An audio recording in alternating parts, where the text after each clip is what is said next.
Yam faster than my chedi aponyame and then so what they are doing on your favorite dial TVXYZ and you may the Gumbe show and yatrasia yede esom wono na Gumbe show ni nyina no efa de ekoso e wo man Ghana mu and said your man esia jija and said your man esia say mesra we ye mame we ye papa we obi a sabe trumu wutri na emwaw emagana enkoso a uni said Dr. Mamadou Bawumia na nadu danko akufo ado aben agi trumu atum yo mo pese trumu akoso ewa Ghana hanti no omo yifa kwan bia so said ye be ya wo mo ebetumi abra ama trumu ebetumi akoso na enadai menemo etrase no ye were lot of issues are ye babedi nkomo ede afa ho ewo dwumadie yi eso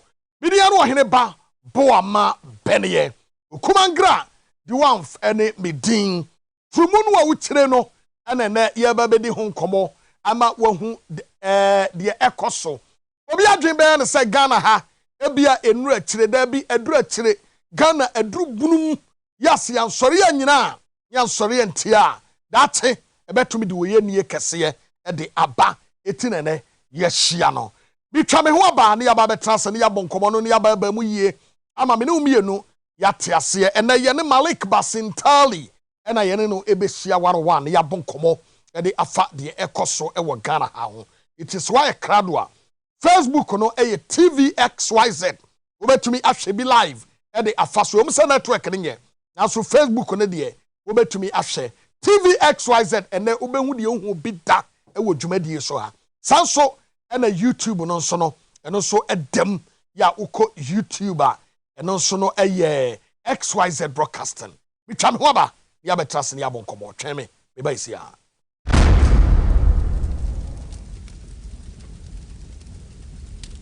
Yenkoti adansie Spanish garlic mixture. Na wa fe na wati edro yinka ba bedi ho adansie ana. Edro de sa agiga na ha baby a o. Me de kra ma no me wi a me kope foforo atoni. Me won capsules wa. Me ye driver ni de me tina se de mu nyina ye adwuma. Me du fia me tin ka se me mu me nsa ene me na nyina tititi. Last one na makoje no. Anya dro we na omo fra ne Spanish mixture no.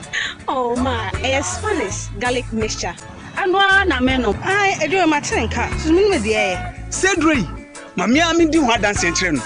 Samo dro ba ko bi nso na e wa adaka mo green no. Eno Who can we ana? Spanish ginkgo capsules is good for retentive memory and anti-aging. Hey, me mami, na o ka bibia che na onkai. Ni we free nyama tentem. Ni skin ne body nyira nso asai. Mi to bi ma no ene otumi ka nyama kra na me kra abomi pusa. And check herbal center for and then the pharmacist can make an herbal shop. A painful about more money for no kwada with feeding you and come. FDA actually a gradient cratry.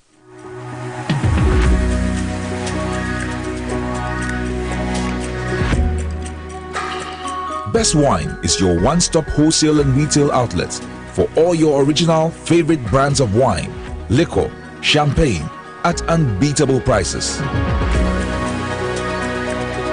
You can get discounts of up to 15% off. We provide customized solutions for your events with our event planning and catering services. Buy your well-stocked hampers from us at great prices.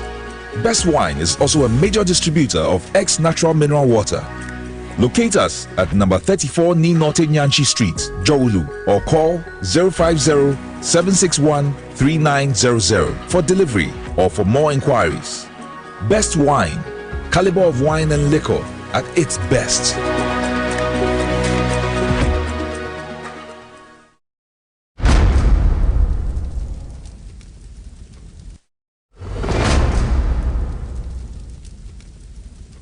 Medama se papa ye de twedi aponyame ase ewo oman Ghana mu na medikan aka kire mo se Ghana yiewyo ene Ghana kankrunti ena etomre bia ya ye ba betena ha na ye boase wo man no ebetumi akoso na ene de ntia ama saasem we no eho ahia se okumangra diwanf meka kakra ede efa ho no sa gege trumu ene lesbianism oba wone oba eda ene nasefo no seven prediasa asefem ade bia etan na ensese yesoso na obi beka se e obi right enti adenti na wose oka anase bia oka ho asem right no ye beba so na ye ba bedi enkomo e de afa ho na the reason why ntia ama mani abre na meka ho asem ene na e wose wutie me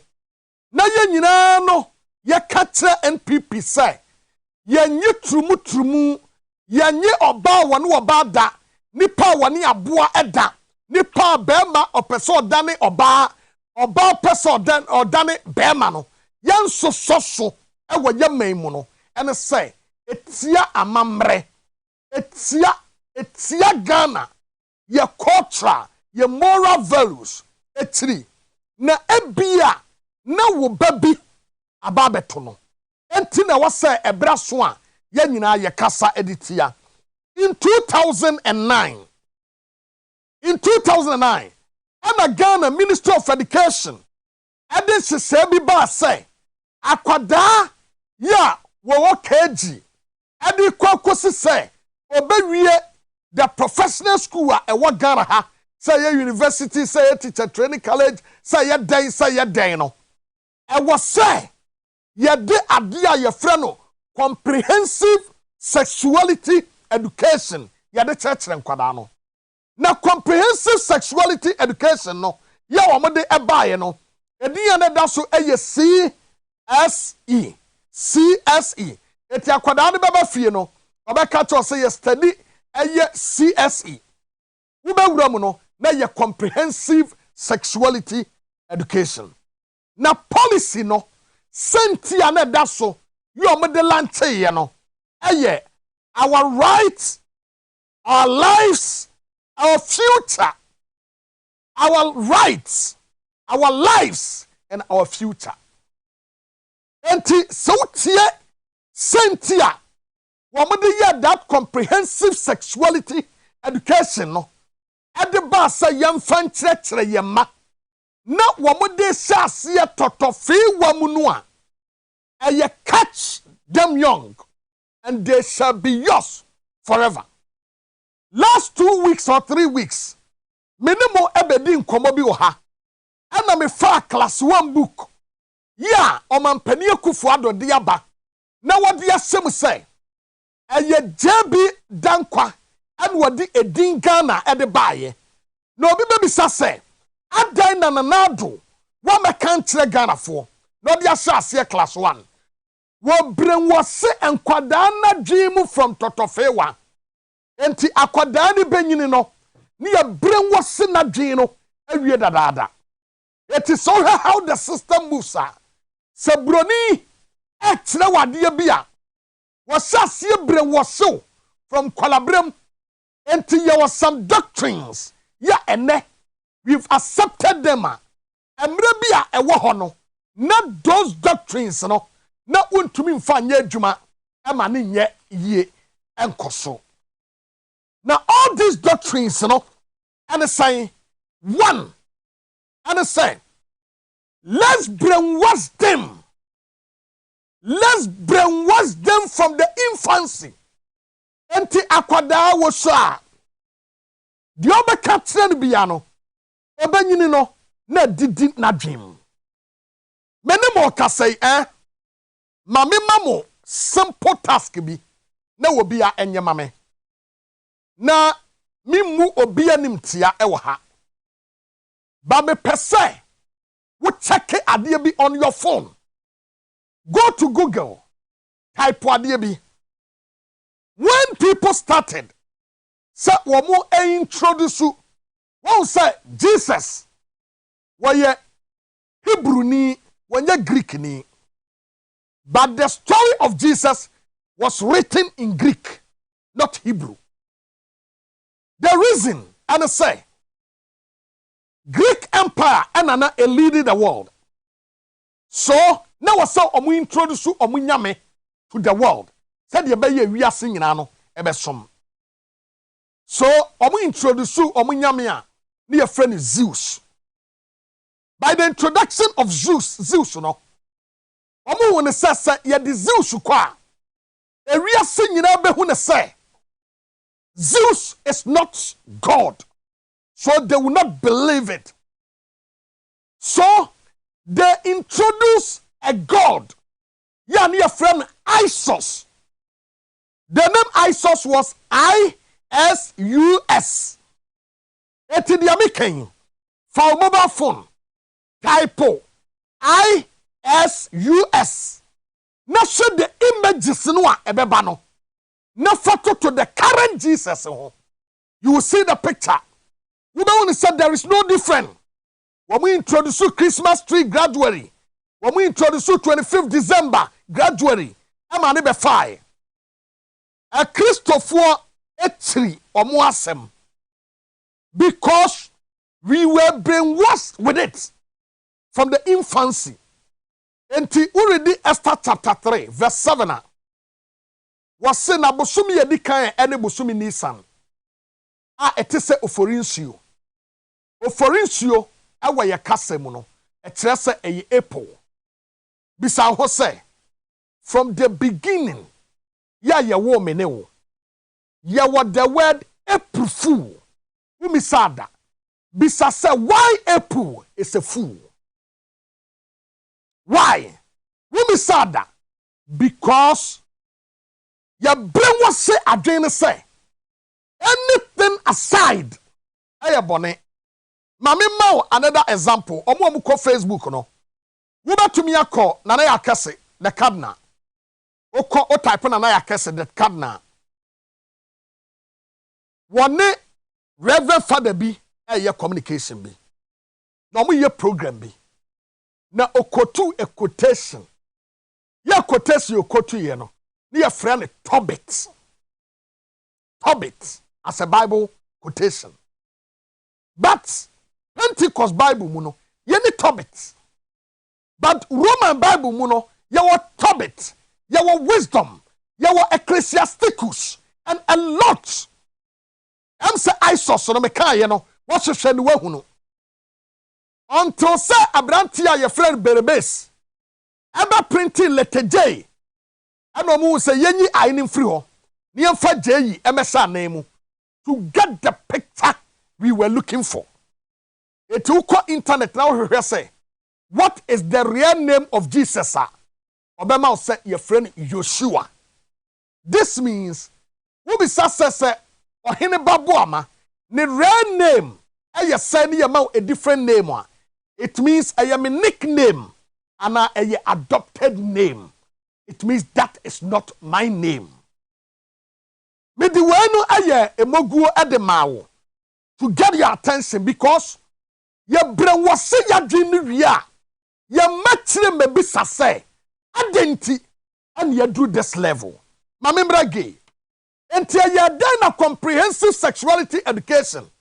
Ye dream say ye the best son kwadana say na ye our rights the banner no as our rights, our lives, and our future. Ye rights. Ye fahudie ye wahukwain. Ye konya se ye. Our lives ye yankwa. Me kra kutame.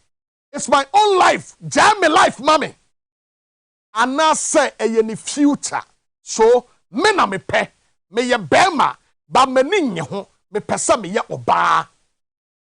Enti President Akufo-Addo no any NPP aban no and yet the former NPP but this current NPP no are very evil. This current NPP are very evil. I am telling you, sir, I am the reincarnation of Lucifer and this current NPP. I am telling you. Because a dear beer NPP way ebeye biano eye die ekutia oman Bible say se won atiwade e bo man so gina kronkron bia ha de o kenkan manente ase mama yanko achi enkonkofa enu makakra bi emfa me ye adwuma ya wa mampani fo bebre aba na sema ye kan eye de anya eye se bema ede ne bema be se ne yonko bema turumu ana woba adada enti anytime this white ebe introduce bibi no. They use it to fight the blacks, and at the same time, no, women did not serve the so, and they make themselves rich. Etimino kasei was say Emma wabani bearman na, and we introduce sex toys, vibrators, ahodwo, and a lot of enuma wabadi se sana huwa onyama tinka. And ye introduce enuma bearman so beye, said ye beya monwo mono se empoano anwiano ebetwam. Netie a Christopher no ekenka mo Bible no a wabra nipa nyina yo madwe so betra fa akono na the spread enkoso etinyame bom pansam ye said ye beye nipa ebedo so asase ni. That is the botai of the Almighty. Gayism makase bonsama wo Ghana kretiri because my friend na kwaku bonsam sesi a some be say kofi o kofi mujitum say ye ni tumu obeka say da bi e chi wade ye mpe. Okay, so some mom na te de a na adenti ne ye ni abre ho ye pese ye jitu President Kofo no ayo mampani wo Ghana ha obedi mampani obi anim say President Kofo aye a member of Freemason. Why Grand Lodge cry and as a grandfather, grandmaster. Ye be say President Kofo Bema beda or bani wo ba beda. Winchitum wani je ho wintia President Kofo answer what the my. Media conservative pa. Sabi wuti ho fefe say. Na ma you and here so na wo hwa kwadwodo go ogina ha na. E na wono a madam because dia na wono a me ni bi ntimi ko he no. Oh, they are different, and they attract me. And me I heard a mushukura make my combo or so what dear percent come, yeah, any sir. Come here, send you to it. Boy, say Bible, come replicate, fill the world. How do we fill the world? Some many dogo, but then you fill the world. This a war, and I bet me you fill the world. I mean, the end of Sukura and something Ghana for some. Nasa no parent, Nasa Sakwadano, now I will be over 24. Mammy, Yadaji, or Copisca, or Janabasa, Papa di Mercaco, Yadin so be do a coca book in Yadi, Kakabukuna, a very Asian. Aquadamo, who in Blumku, no, who in Nifa. I chana face of it, and now for bonning Basa. Only any pie. It's parenting here. And in a son of mechanic. By my papa, most of your mammy. It is a moment before no. Or into Tiani, I didn't chance in our home. A son at school, many a kick up and it's motion. No money panini. Very good. So, dear, a summer President Kofo Kainwa. The core object no a woman. The key point no eye monwo eno na ebo nsemachi wade no send pa ebe multiply on the surface of this earth. And no white no empesa blacks ebe multiply. Na odi eho no ebe ye different day. Number 2. Wutie President Kofo a was say wakwa kan book bi. Wono na watintia akwa fa book so obekan. Onu no tintin ye kofa book so bekan. But they will the spiritual side kakra. And na de enkwada ne book no amusua no. Ye de abeka ho. Now do you know something? Comprehensive sexuality education was a core subject. Core means a compulsory. So be a compulsory. Some way, David Cameron was a president. Our UK was a prime minister during that time. Now David Cameron as the prime minister, President J.M. Mills as the president in Ghana. David Cameron catch President J.M. say, Sir, man, you trumu and tumua. Amwa, a was here de boamon, young famuamo. Namutia and Yanua. When you coupon funny currency ye. No money baby pantra. Owura John Evans Atamils. Asama waka ye at the faho papa. Wadaroma. David Cameron say. Trumu se wan yan tuma. One mouse come on for mumine. Yentie President Mills. Niano. And deny Prime Minister Cameron his right to make policies, take initiatives, or make statements that reflect his societal norms and ideals.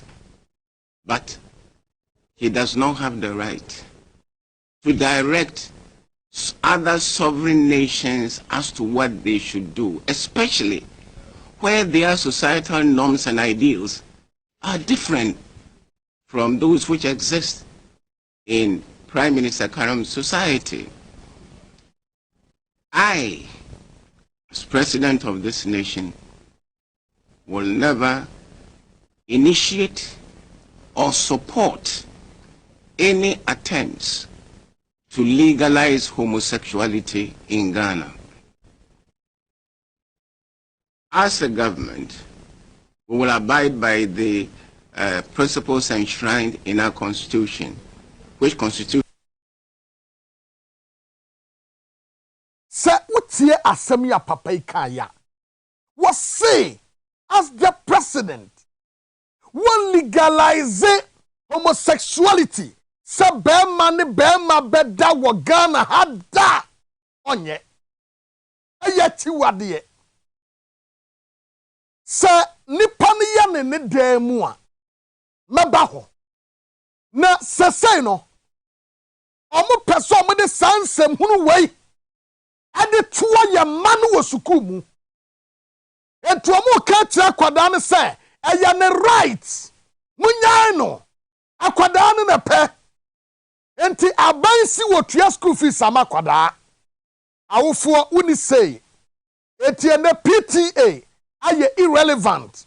Because omuni any say. Ewo shuku biane ne ntotuyem. Wo awofo no tua ba school fees a. Na wo say wakwada no so.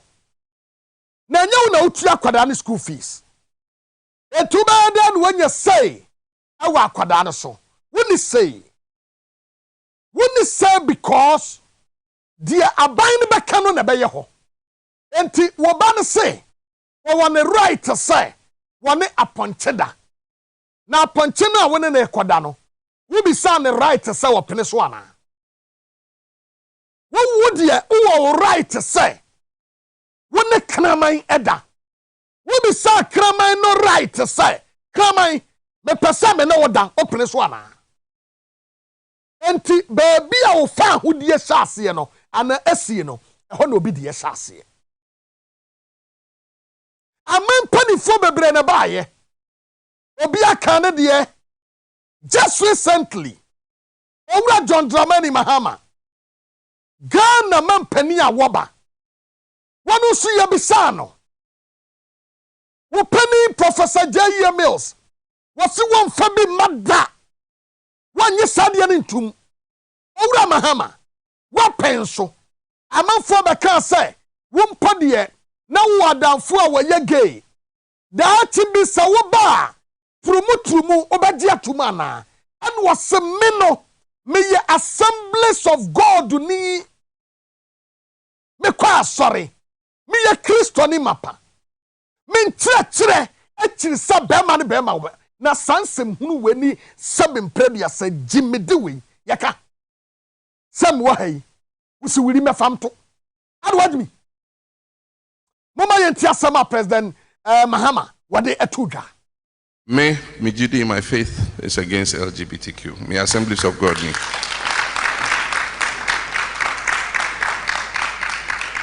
If we say the faith I have, empany say Bema, Bewari Bema, Oba, Bewari Oba.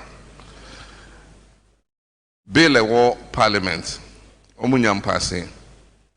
but say aban actually says almost pass here president on sign. If he say the attorney general like can say be a private members motion. Ubetimi pass a bill with a private members motion, but enise edekabia ebeto aban so. Aye, Ghana man penny awaba. Owura John Dramani Mahama. Nana do dan kwa Kufuado. Obedi man penny no ano. And we call Al Jazeera. Akrobeto say a friend Al Jazeera. And we call Al Jazeera.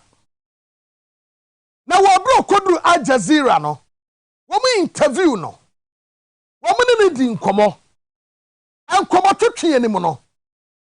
And now what they ba to just say. Me President Akufo-Addo. Obisad say, you say homosexuality.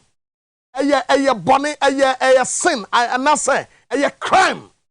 Ewa umemu. And was say Annie. And what beside sadati bi. Sabasa mujitumwa. What about and was say ain. And was say a dear na de beba. And was so cool you can say ya. Sabre na sadia ni anyin tumu ho. And so a kuobi sorry. Enti President Akufo-Addo. And a tire kwanya. Ya faswa. Tumu. Ya batumi ya diatumu wagara ha. Na nado na tire wa mo kwan no. President Akufo-Addo. And wo jina mu twe. A tire yesay. Medie. Sa mu fa kwan wei. Na mu fa kwan wei. Na mu fa kwan wei so a. Me Akufo-Addo. Me boamo. Esan say. Medie, me say it's bound to happen, say, Bema be waru oba, na oba be waru oba, na Bema ene Bema da. And I say Bema bi kura say, ne memma yenimu wampa, wabe dane ne ho Bema, and wabe dane oba. Ni nyina no, me fuaso, me jitum, that is President Akufo-Addo. Mama yentie nyanoa, wadema ye wo Al Jazeera. Something you said a little earlier on about freedom of expression. So I want to ask you about what is happening in your country and homosexuality, for example, which I believe is illegal and it's punishable. I mean, why is homosexuality still illegal in your country? These the social, cultural issues, if you like. I don't believe that in Ghana so far a sufficiently strong coalition has emerged, which is having that impact on public opinion that will say, change it.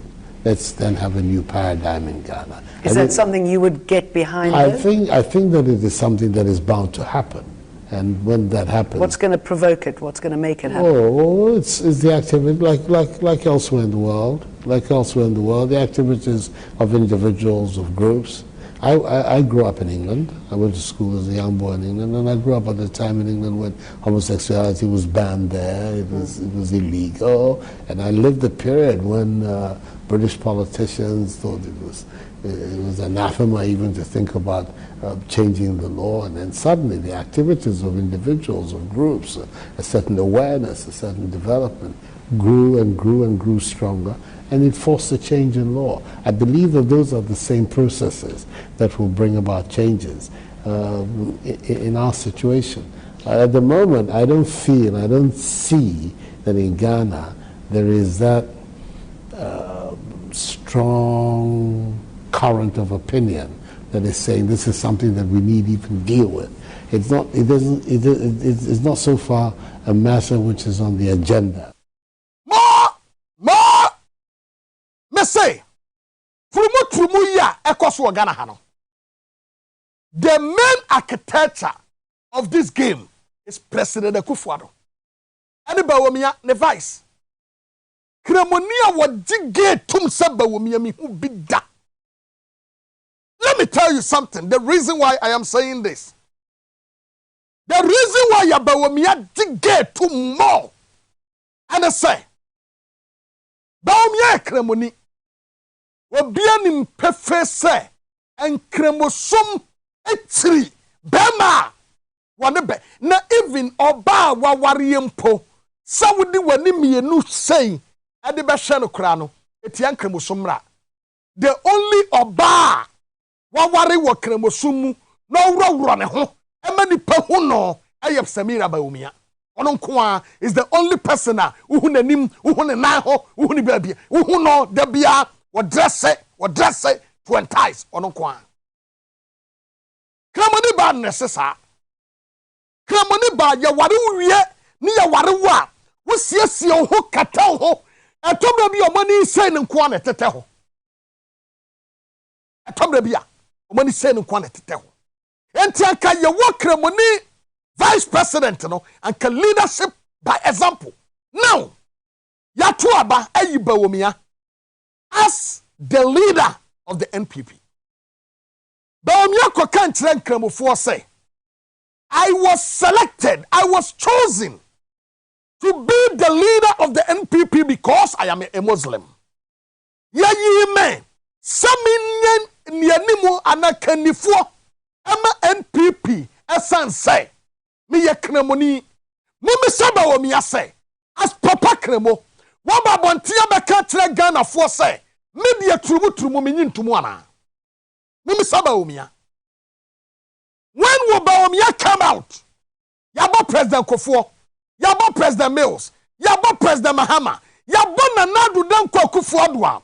Wanu no di blueprint of gay. Said Yabaya, Ebetumia Jihini, Ewa Ghana ha, Ebetumia Koswano. Nanadu Danko Kufuor na de toho. Enti anyami wanwa, sa Nanadu say, ya di gay, Billy, Ediaba, one yin tumun sign because a strong opinion. The said your car, you know, the strong opinion, no, I imagine no more court. That is the blueprint of the president.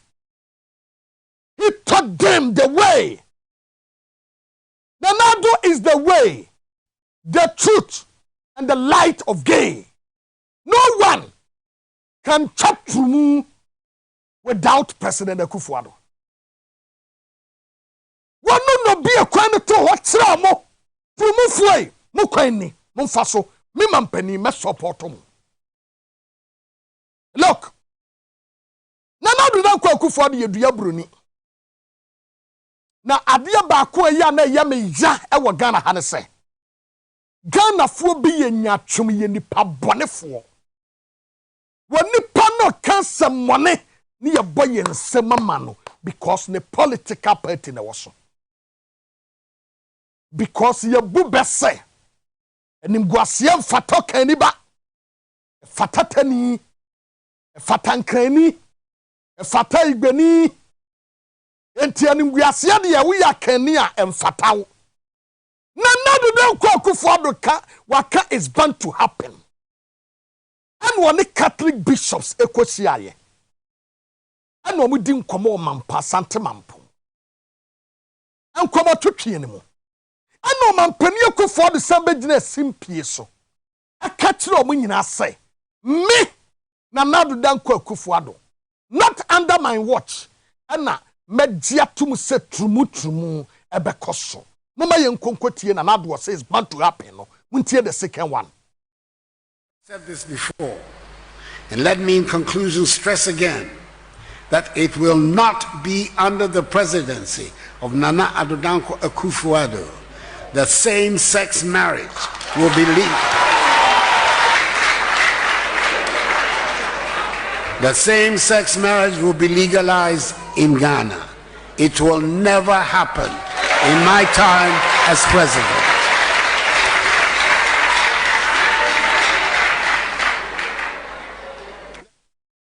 It will never happen in my time as president. God, let me tell you something. You know, obi biara wo Ghana ha enim say Nanadu ne creative blueprint ne to ho e kwan ye fa so edi tumu Nanadu ne kire kwan no. Said Yesu ebe kire Christopher kwan no. Pepe na Nanadu e kire kwan ye fa so edi tumu. Meboa, mun san come back. It's bound to happen. President Akufo-Addo wo be kire kwan said ye fa so a ye tumi gi tumu tum said ye tumu fo ama haide.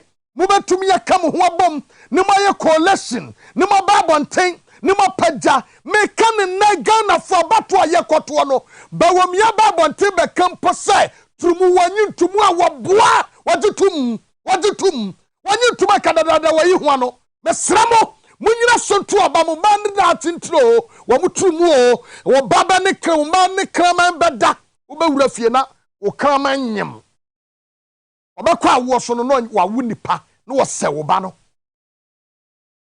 nimguasia be na tenwei ya mampani na nadu danko akufuado wanya a platform like Al Jazeera akwakogina so ekasa trumu yetri Robert Mugabe, he told them our UN assembly was we are not gays onyon kwa kokora na kansa ade na hyewa wontumi nka yaman pani betre so pesa we gay wa Ghana ha mia one ebekọ na nado office ni wa kire okwanya ye faso a ye ditrumu oman pani kire Ghana fo ekwan ba ni ye be faso a trumudie ebetumi yakoso Ghana.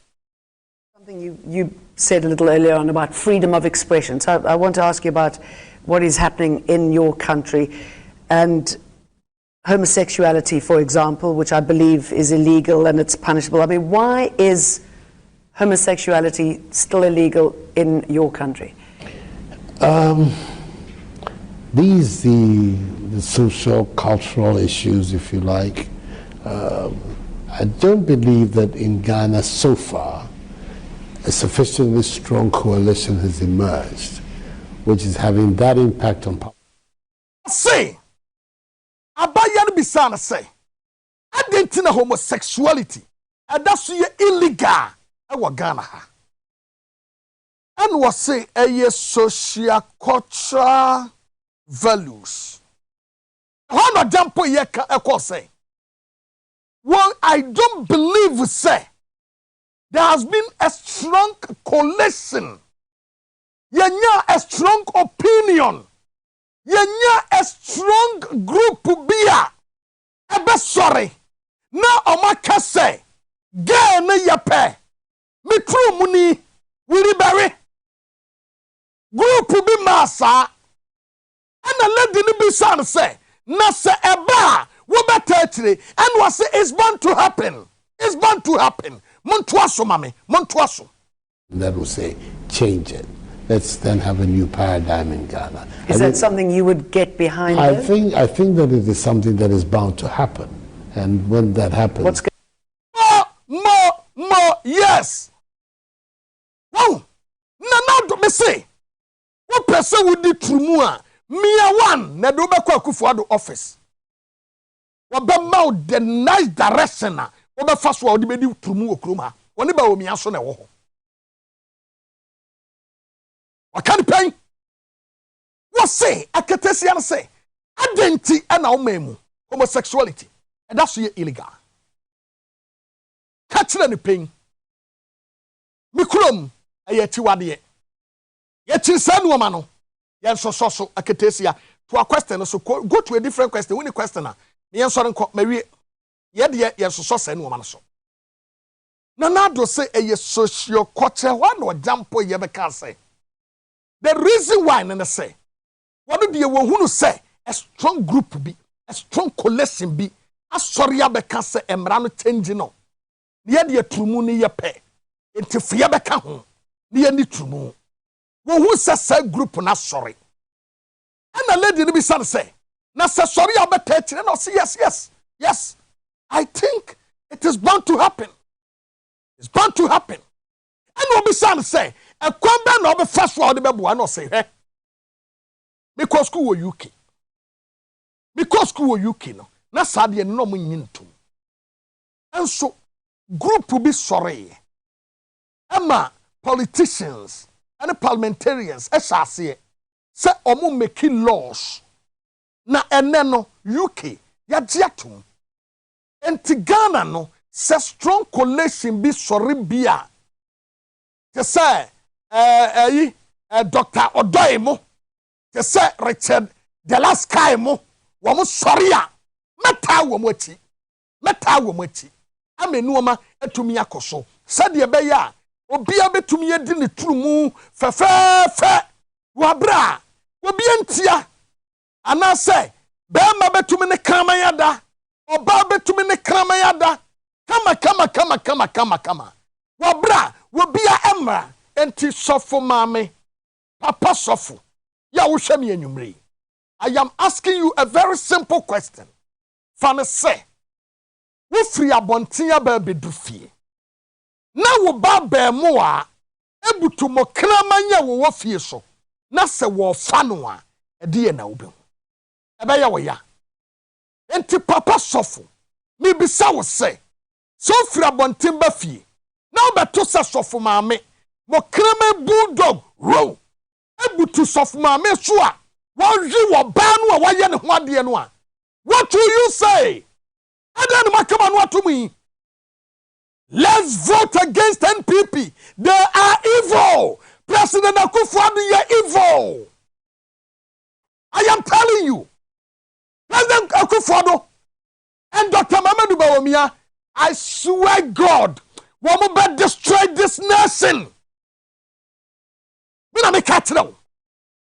Na juri ben the wotrim ya do abase bebu man trumu afa ho ban ya se bebu man ya kan se be tampio trumu ya di trumu ya den we kura ya se ban ke wa se ka emi ya duane di ahotira bai be siesie o man siesie sika sama ne nkoso kwa kamienti a wa tire letter woni wo bi sai e ma mo fam trumu bu ko ne mrame na me nsan e wo court mi anwie ya wia ana me accept trumu woman pani na na do dan kwa Akufo-Addo ne yatana nka no na ma mo yamfi da bi tobo ase mama yankodua yankwanta president Akufo-Addo nara wahini na frimu na wadaro ma bonidin ma yemyenko bondin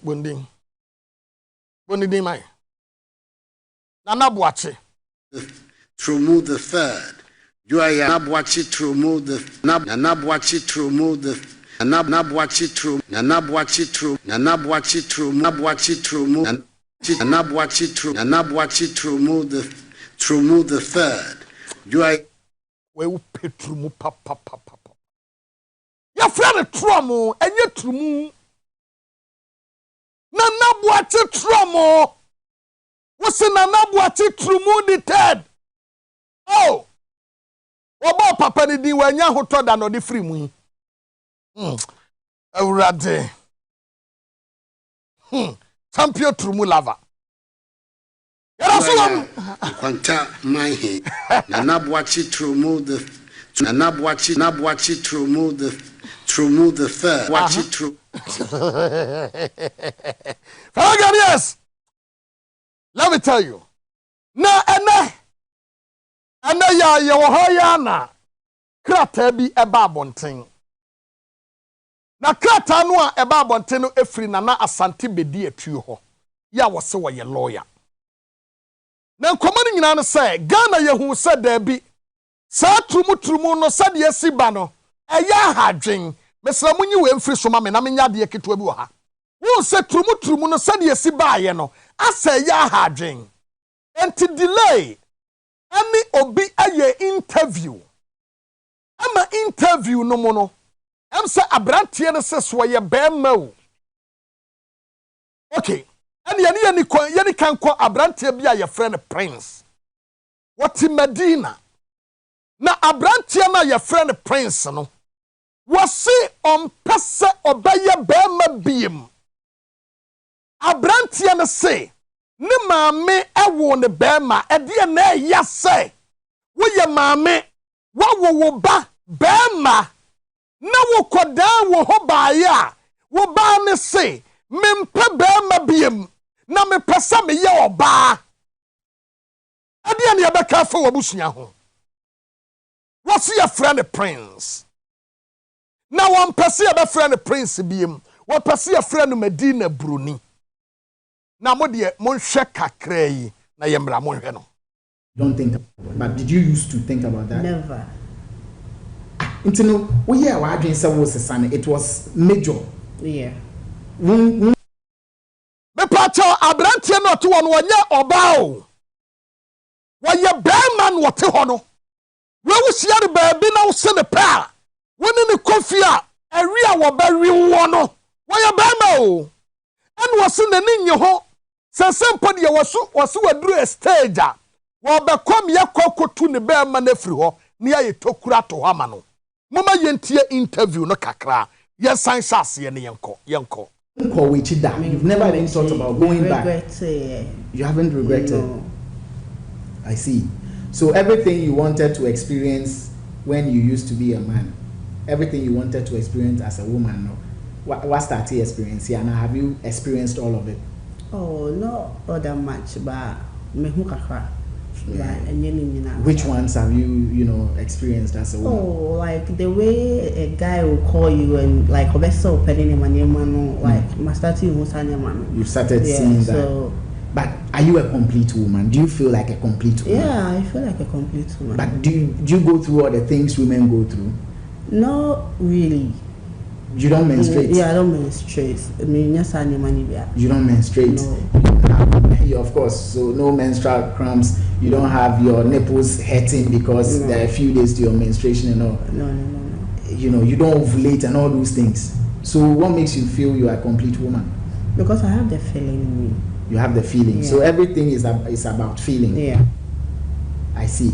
In our previous interview, you said you were working on getting your breast to become like that of a woman. Have you done that? Have you achieved it? No, I've not done it yet, but me fat enjoy a pushy breast on the back shop. Okay, so the breasts I'm seeing, is it foam or that's your skin? I don't put on foam again. You don't put on foam again. So is that your skin coming out as breasts? With very tiny male nipples, or the nipples have grown bigger? It has grown bigger. It has grown bigger. And would a breast grow bigger than this? Yeah. What medicine are you taking? I'm taking hormonal pills. Is it true that you have a vagina as you sit there? Yes. Or you still have your penis but they've killed it? Never. Never? No. So what do you have now? I have my pussy. You have your pussy? Yeah. As you put it. Have you used it? No. 3 years? 3 years. After 3 years or after 4 years? Let's say 4 years. So it's useless? Yeah, I've never used it. You've never used it? Yeah, I don't want to mess up my life. You don't want to mess up your life? Get a right person and be right. No, you don't want to mess up your life. As in, if you use it, you get messed up. No, not that really. But I can say some people are ready to have fun with me. A lot of people are ready to have fun with me. So to me, I don't want to mess up my life with those people. Okay. So the time I get the right person, who I'll over it. Yeah. So are you still waiting for your first sex? Yeah, I'm waiting. Or is no big deal like that? Let's say I'm waiting. Me pacho akwan we be ma o ana ose wakwa me yetwa tokura to hama no eti ene wanya bi na wontumi nwe no sesi age 4 years na ekuro no nyina ewu na aye kuro twa wo de hyemu a ebe guruguruguru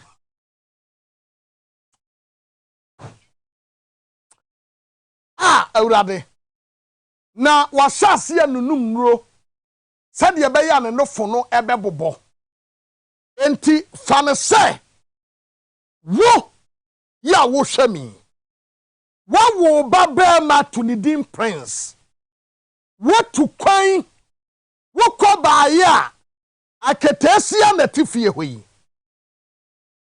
awura wo hwehwa hwan wo si wo ba prince miamini wo se prince bay me bay wo ye ba ma na prince wo ba de mi hu no wan woni yo san kwase ade wei sa ensem hunu wei amuan sam wei abodam sam wei an ye de tretre ye mane wo school enti abre bi beso a sanyamra ya abaya anka de oti hoi e be komi ba ni school mu kwa tretre o mo se me so na me ye be ma samoa ena nyame adawro manti ena madane wo ba enti process no wo ha o pese wo dane wo ba metretre wo enti ye din kura sesam we abodam sem we akoye oti hoi wo sanka professor Kwesi say ebie na dwene mu hu se wabadam ana wayare ana de ne ha no na sadie wei ya yamra se yampene sansem hunu weso a na nado sai mayen waseme mensan na Ghana mema nyina na ne ma oh Ghana fo minu ya no mu Ghana fo fellow Ghanaians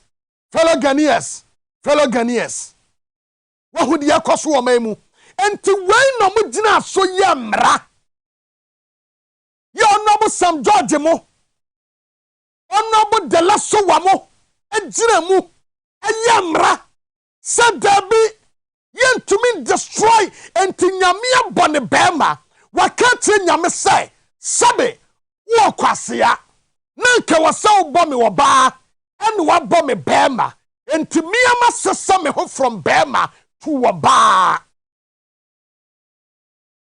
no bi bekasa say ono an live janwe there be social influence ebetumi influence will be bawo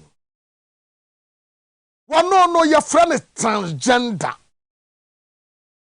you are transsexual oko Nigeria bi mu ho Nigeria guy ya na your friend no akwekura Bobrisky omo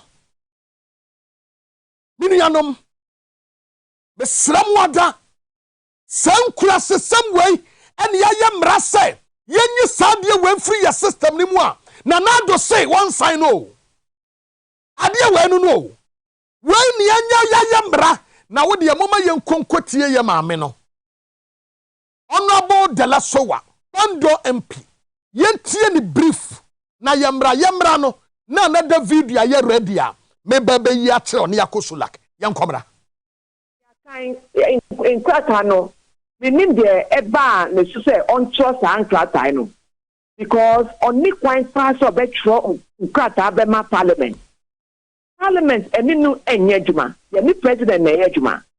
Into the DNA president or no on Troy and Krata, no on fan and signature and chassis, and yet a bedia to nebet no bayas ejumano.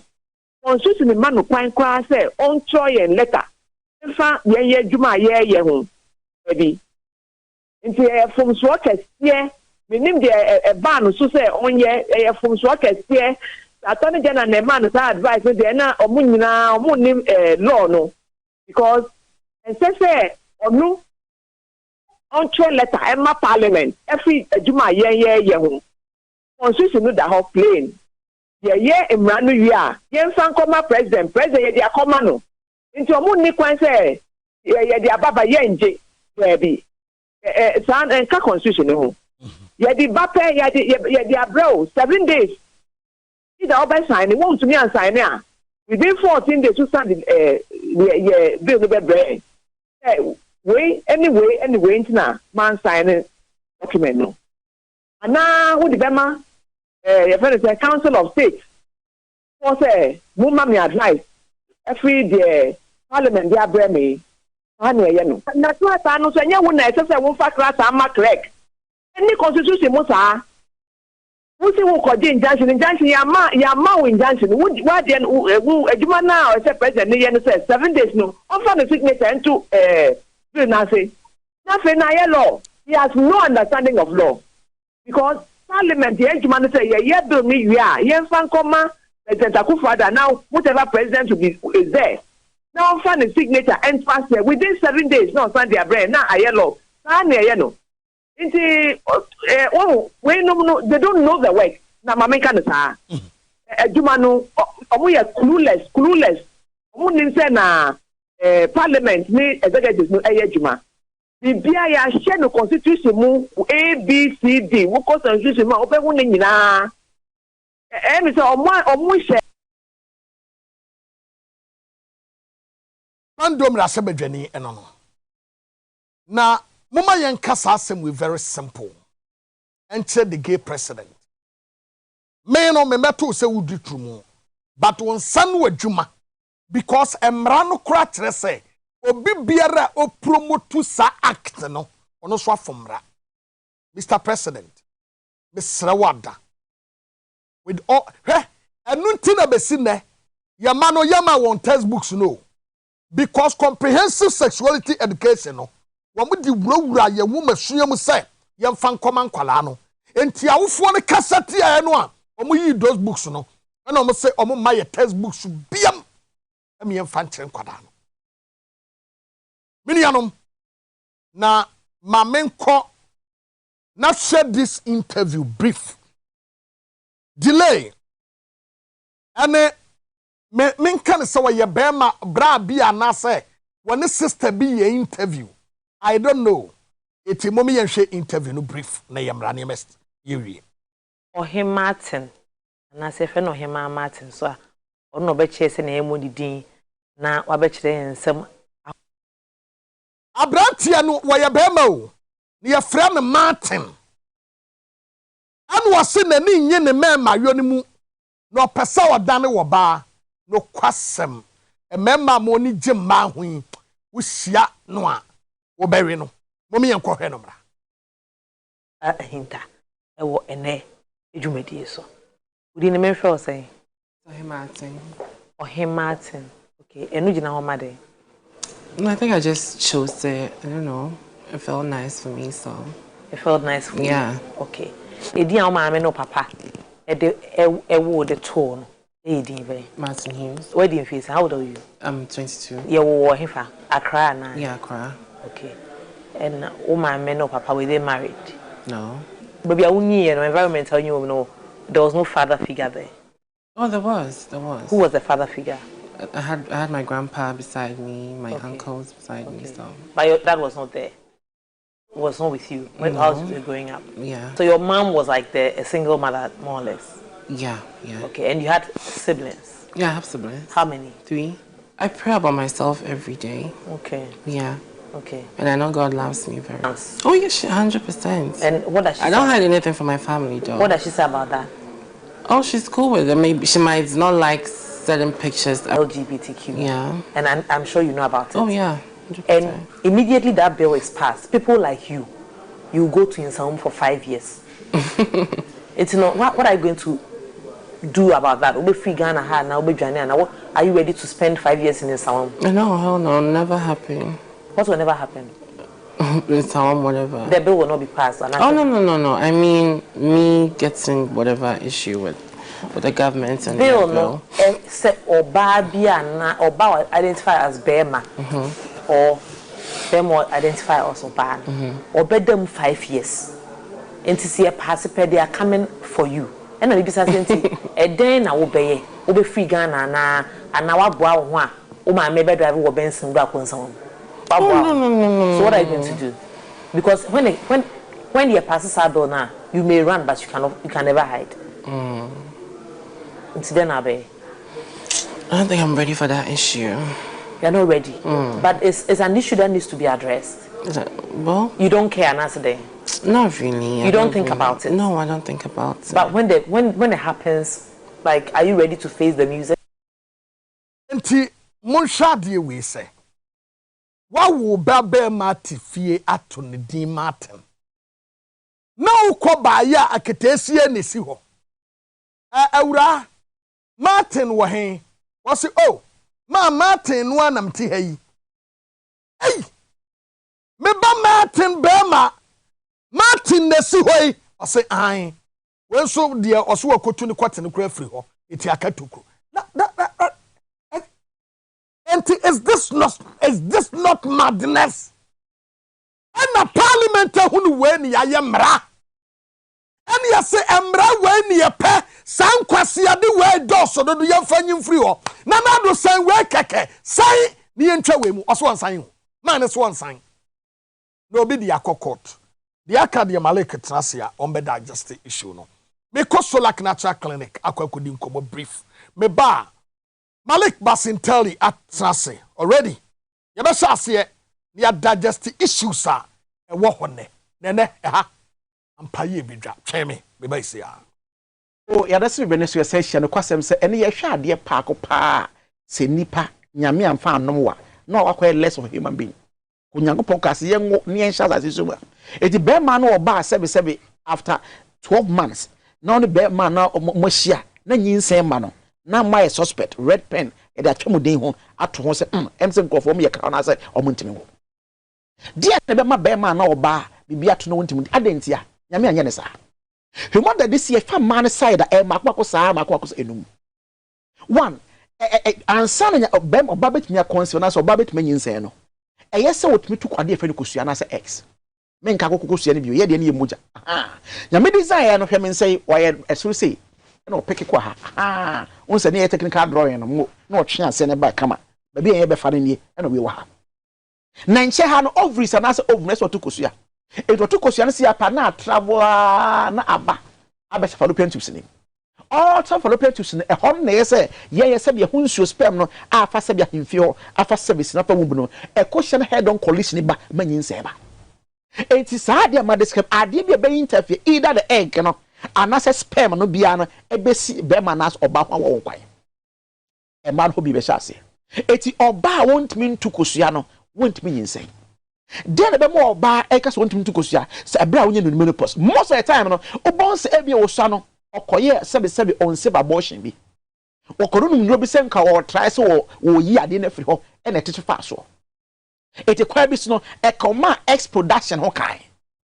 Number 2 you two hormones estrogen progesterone omo na hormones omo boa ma oba to kosua obudu abe check no monse ne de no imbalance senke say 1:1 ba kwa kwa bia 4:1 e ba sa se apa e mo oba no entu kosua obi bonse kosua no auto by immature X kosua no esusa e mature enough say sperm bona e betimi a fertilizer na say betimi da nipa sa how we nyina nti no e na bia ye fa no Solac natural clinic e wo ho Solac natural clinic say there be ye de e KNU since 2004 potential sa ko de ya when and ya format a compound actually with me abo nipa cause ya de ne say research go cells na say dust na ya ntimi an comfort to ni me bo nipa e say fa so bia maso enti your herbal medicine na say herbal supplement e betimi abo na oba wo de X production imbalance na aba e na kosua won twintuni ya e be bo motuma produce kosua no na e correct am awon na motuma producer X no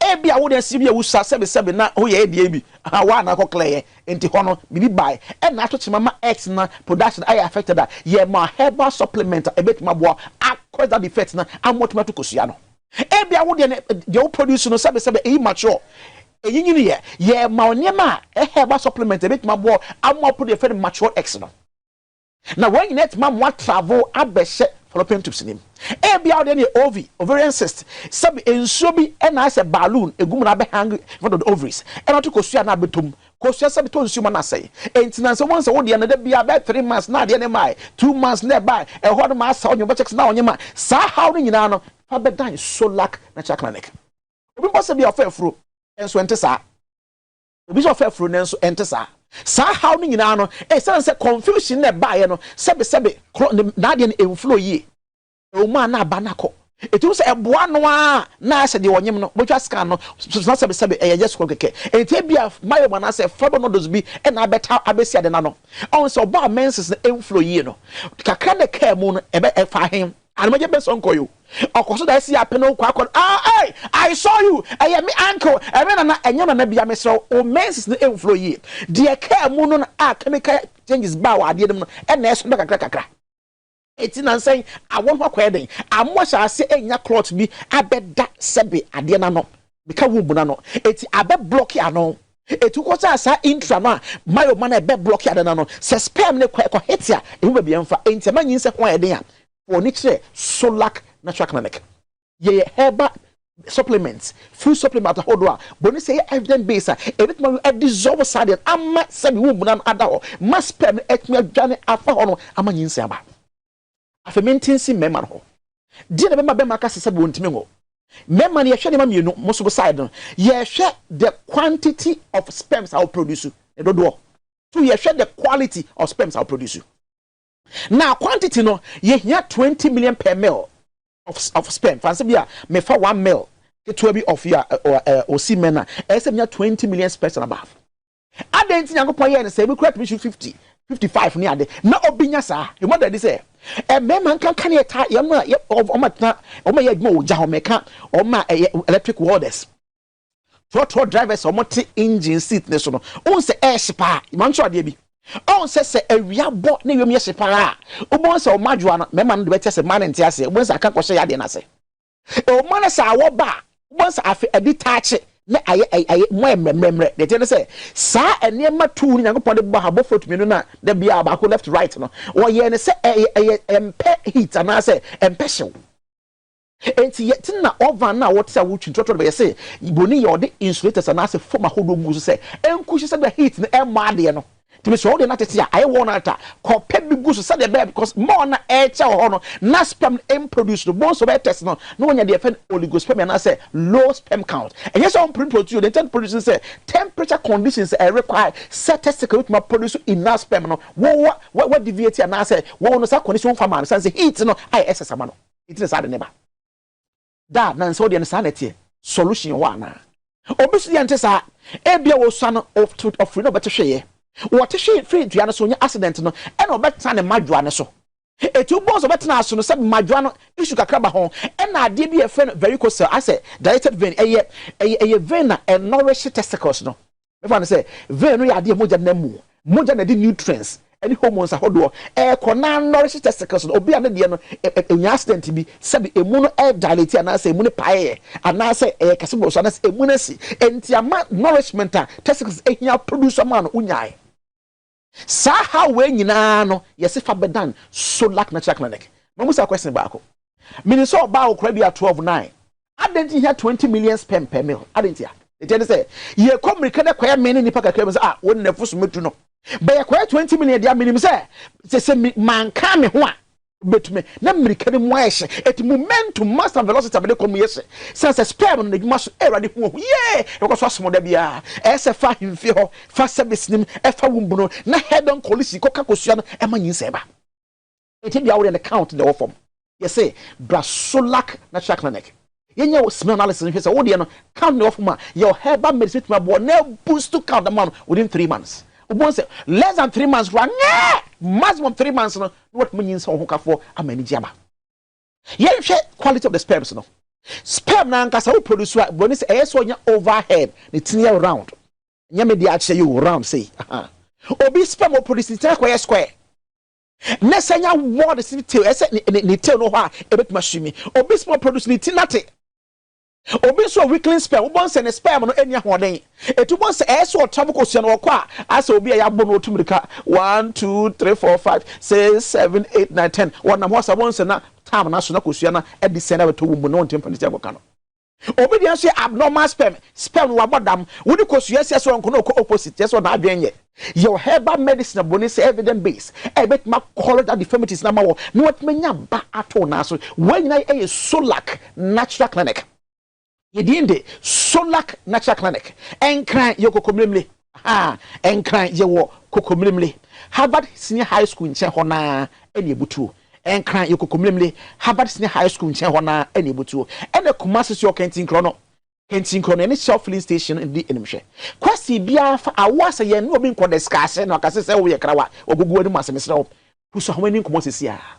Ye never this so no edi djuma e wo Solak Natural Clinic no. E 0553 0553 0553 93 26 31 0553 93 26 31 0553 93 26 31 sister obompaya ache oba no so obompaya nya me na bejan dada o Solak Natural Clinic kokomem na wo su ye ba no kokwa me sika asa be fan kofi ne fa no fo no to aso ene orunya se ne nsaka empire solution aba e wo Solak Natural Clinic ye twa sesi a number be edi si no 0553 93 26 31 0553 93 26 31 na be fan ko na ye twa sesi a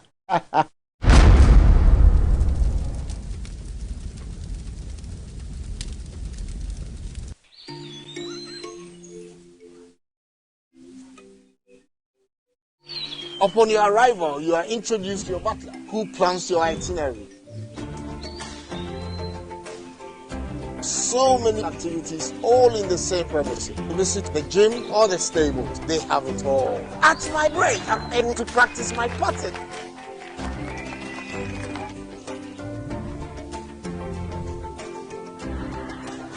They used only electric vehicles here. This creates a serene environment. I'm told it's over 1,000 acres. My cabin here sits on 2 acres with a large terrace space overlooking my private swimming pool. Now this is royalty. They have their own farms, thousands of fruit trees. I can also have my lunch here at the waterfall. Quite a beautiful place you have yourself. How far we've come these past 30 years. Welcome to Medimosis Clinic and Herbal Center, an award-winning and well-established health facility specializing in treating prostate-related diseases, male and female infertility, sexual weakness, erectile dysfunction, and a range of health concerns. Our state-of-the-art laboratories and equipment offer services such as digital X-ray, mammogram, 4D ultrasound, a fluoroscopy machine, and more. We have a well-stocked dispensary of herbal medicines, and not forgetting our fully equipped dental clinic where we perform excellent dental procedures. As we celebrate 30 years of serving our community with care and compassion, our team of experienced doctors, nurses, and staff will continue to support you on your journey to wellness. Thank you, Ghana, for entrusting us with your health. Here's to Medimosis Clinic. Medimosis Clinic and Herbal Center, your partner in health, now and for the years to come.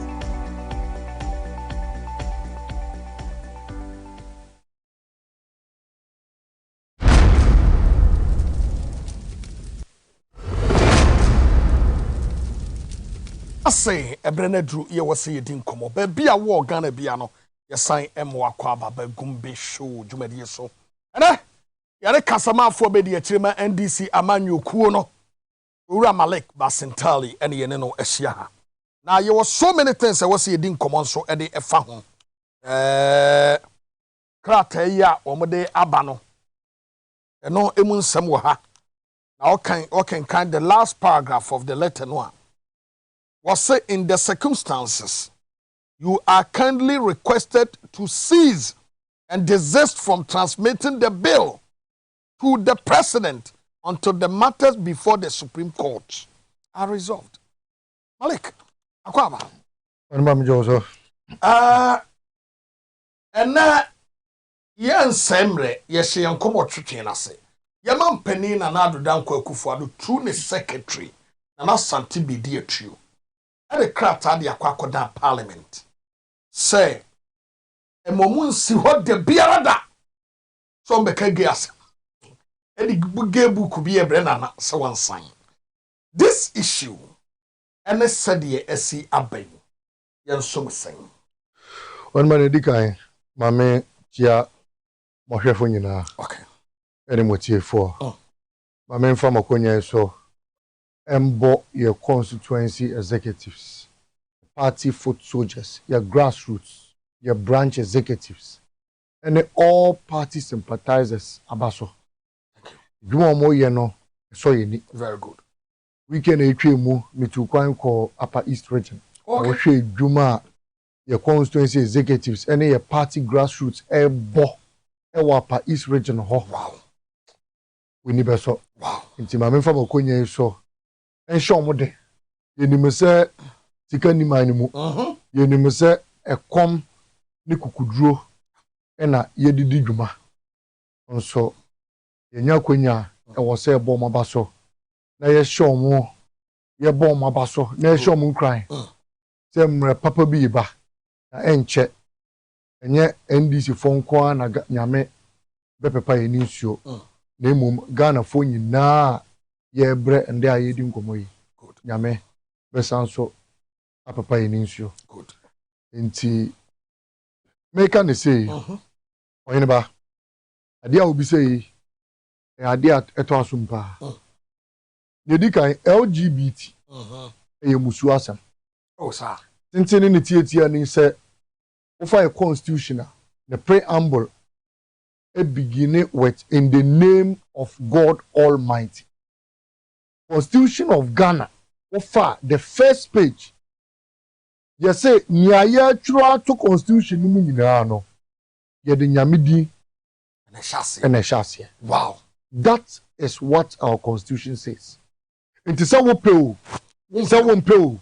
What the nyamedi and a chassis. As I am a corner wouldn't be chassis no. You were quite be bria de somono. Okay. You were Christo for you were Muslim for you were a traditionalist. You were Buddhist. Then you know kabom esom nyame bako. Na me makankan religious books bebre. Book bia ni ho a egi nyamedi a support LGBTQ. Wow. Religious book bia ni ho. Enti na tenten ne tietia na se sa nyame kro na ye de hye ye constitution na ase no. Ono ankasa onje LGBTQ entum. And that is why nyame enje kro no ntum. Enti ye constitution no debia ni ho a ye beje kro no etum. Dabi. Nyame onje ntro ntum. Debia ni ho a ye de constitution no beje ntro etum. Nyame nje kitase hye entum. Debia ni ho a ye beje kitase hye etum. Whatever God despises in the holy books, wow. Your constitution also chiri. Wow. That is the underlying principle.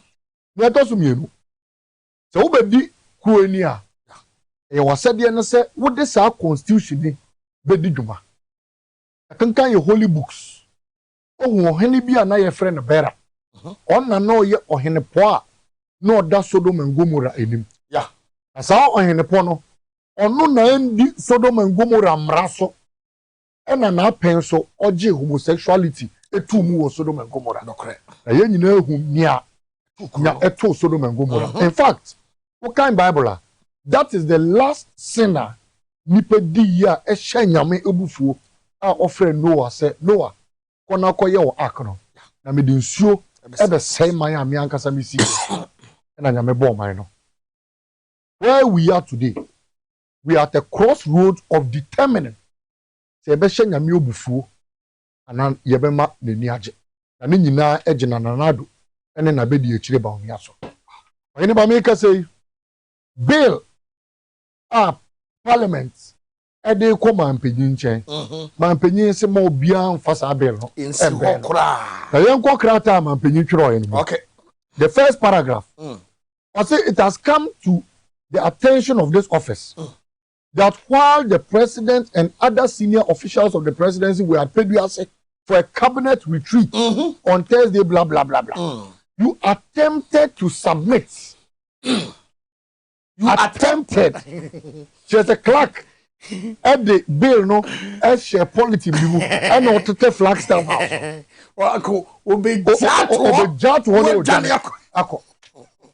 Enti ukan krata we are. Ni akrata on the children say omu nyina omu presidency ho no no bia ni ho obeje krata no mu nyina ko beduase it me bisa man panyin se beduase na omu koy no ade omu de omu secretary for nyina na ekọ ho ana omu de security man for nyina na ekọ beduase ho ana does it mean that on this said 14th March Thursday no that government official bia ni Flagstaff House or odiduma what I know is that the bill ekọ presidency Yenfa bill and Shepman Penyin say na ye chia na twa photo say bill enya award na ye de be ma president ye bill a ye de be ma na secretariat na man penyin to kwan po aso ba o so di bill no huduma na constitution say so ma no kwan a obefa so esa ma no a time period 7 days or the bill no tum so why not you so onje bill no tum then he has 14 days to write to us this first clause of bill no e was say emma ye nyina as Ghana for ye hu adwen bone a e wo ye man panyin ni tirim na enya sanka bra na so wo wiewia no ho de yakoto hampa na clerk de o ye partitu pa o oh okay clerk ye panyin pa wo ma yimu ye ka say wo ye clerk of parliament wo ye panyin a say wo di mu kotene pa e wo wow. Wow. You are a big man in parliament. It is not just a clerk, dear, we need to be or to take presidency or not the bill, no. Have a togo, no one. What kind of warped unpresidential letter is this? What kind letter ya? Ube hu adwen a ewo mampanyin tirim. Now, mind you, second paragraph. Okay. Mampanyin said the office is aware of 2 pending applications. Pending. Yeah. That is application numpo. Your movie. Oh yeah. Pending.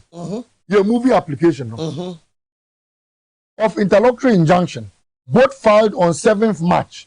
7th March, as at 6th March, Mampanyin declares you file it. Oh yes. 6th March. As at 6th March, Mampanyin declares sir application see you file it at our court. Sa na you file it. Inti abana say na Mampanyin enya ninti say bills no. The applications me you file our court. Samete hey. Yes. Me say ochna me the bill be ko parliament and I say me the me krata be ko parliament. Absolutely. Say ma sama ubi. Perfect. Me more mampani amane. Right. O mampani nim. Right. So no wate. What? Atro ho krata ababonte. Abe kase wo dia kompo dada. Sana won fan koye. That is what they said. Then I say the Speaker of Parliament and the Attorney General, Richard whatever. The Attorney General respectfully to restrain you and Parliament from transmitting the bill to the President. Court wohoyi. Okay? You cannot go and challenge a bill of Parliament. We challenge acts of Parliament that have become law. Inti adia woko Parliament se woko challenge. Adia no ye enyam ibeye law. It's still in process. So you cannot stop a bill in procedure. Inti there was a first case as Odoi at the court, Supreme Court to case Nikeneye. On the basis that they haven't concluded the bill yet. So the Supreme Court does not interpret bills. It interprets laws.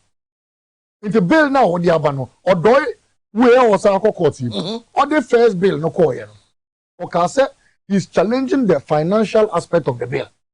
According to Ono, bill no sentences a woman no infringe on the consolidated fund of the Republic of Ghana. Because nipa ko dem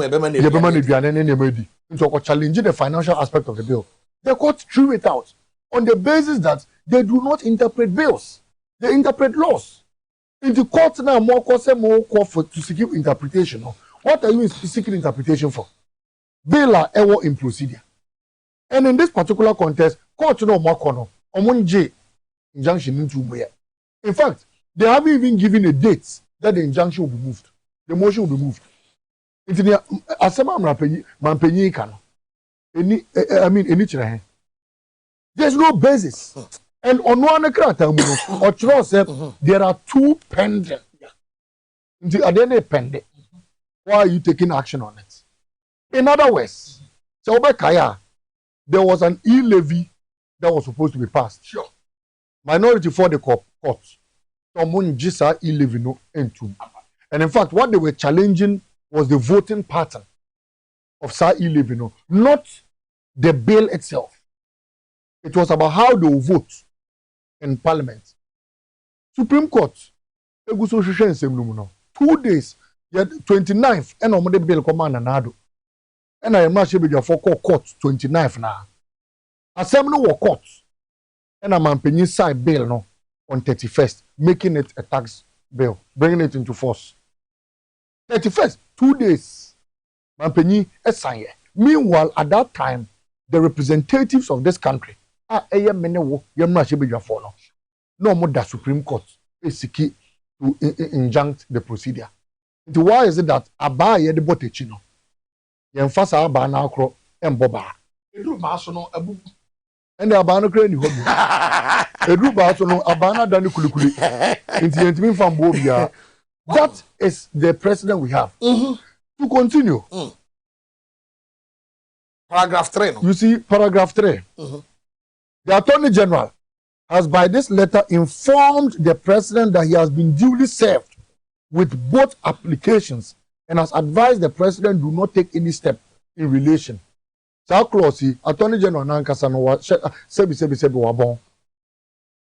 president is immune of any legal investigation or whatsoever. In the injunction, and Chimampedi. Say even if the injunction had been moved, Mampeni Sanya is exempted from any court breaches. They can cite him for contempt, but the president is immune. And in this particular context, vicarious liability does not apply because the bill is directed to the president. And what the president is doing is a constitutional mandate to sign it. Mampenya sign bill now will be any who sign bill. It is constitutional duty to assent to the bill. And the court does not hold on him. One attorney general say yes, he is serving Umpua. And you want to sign. Who the end say, Mampenya sign, you go to court. And you say, I didn't sign any bill. Nobody can hold you for contempt. Legally, the bill was posed on the personality of the president. So this entire letter,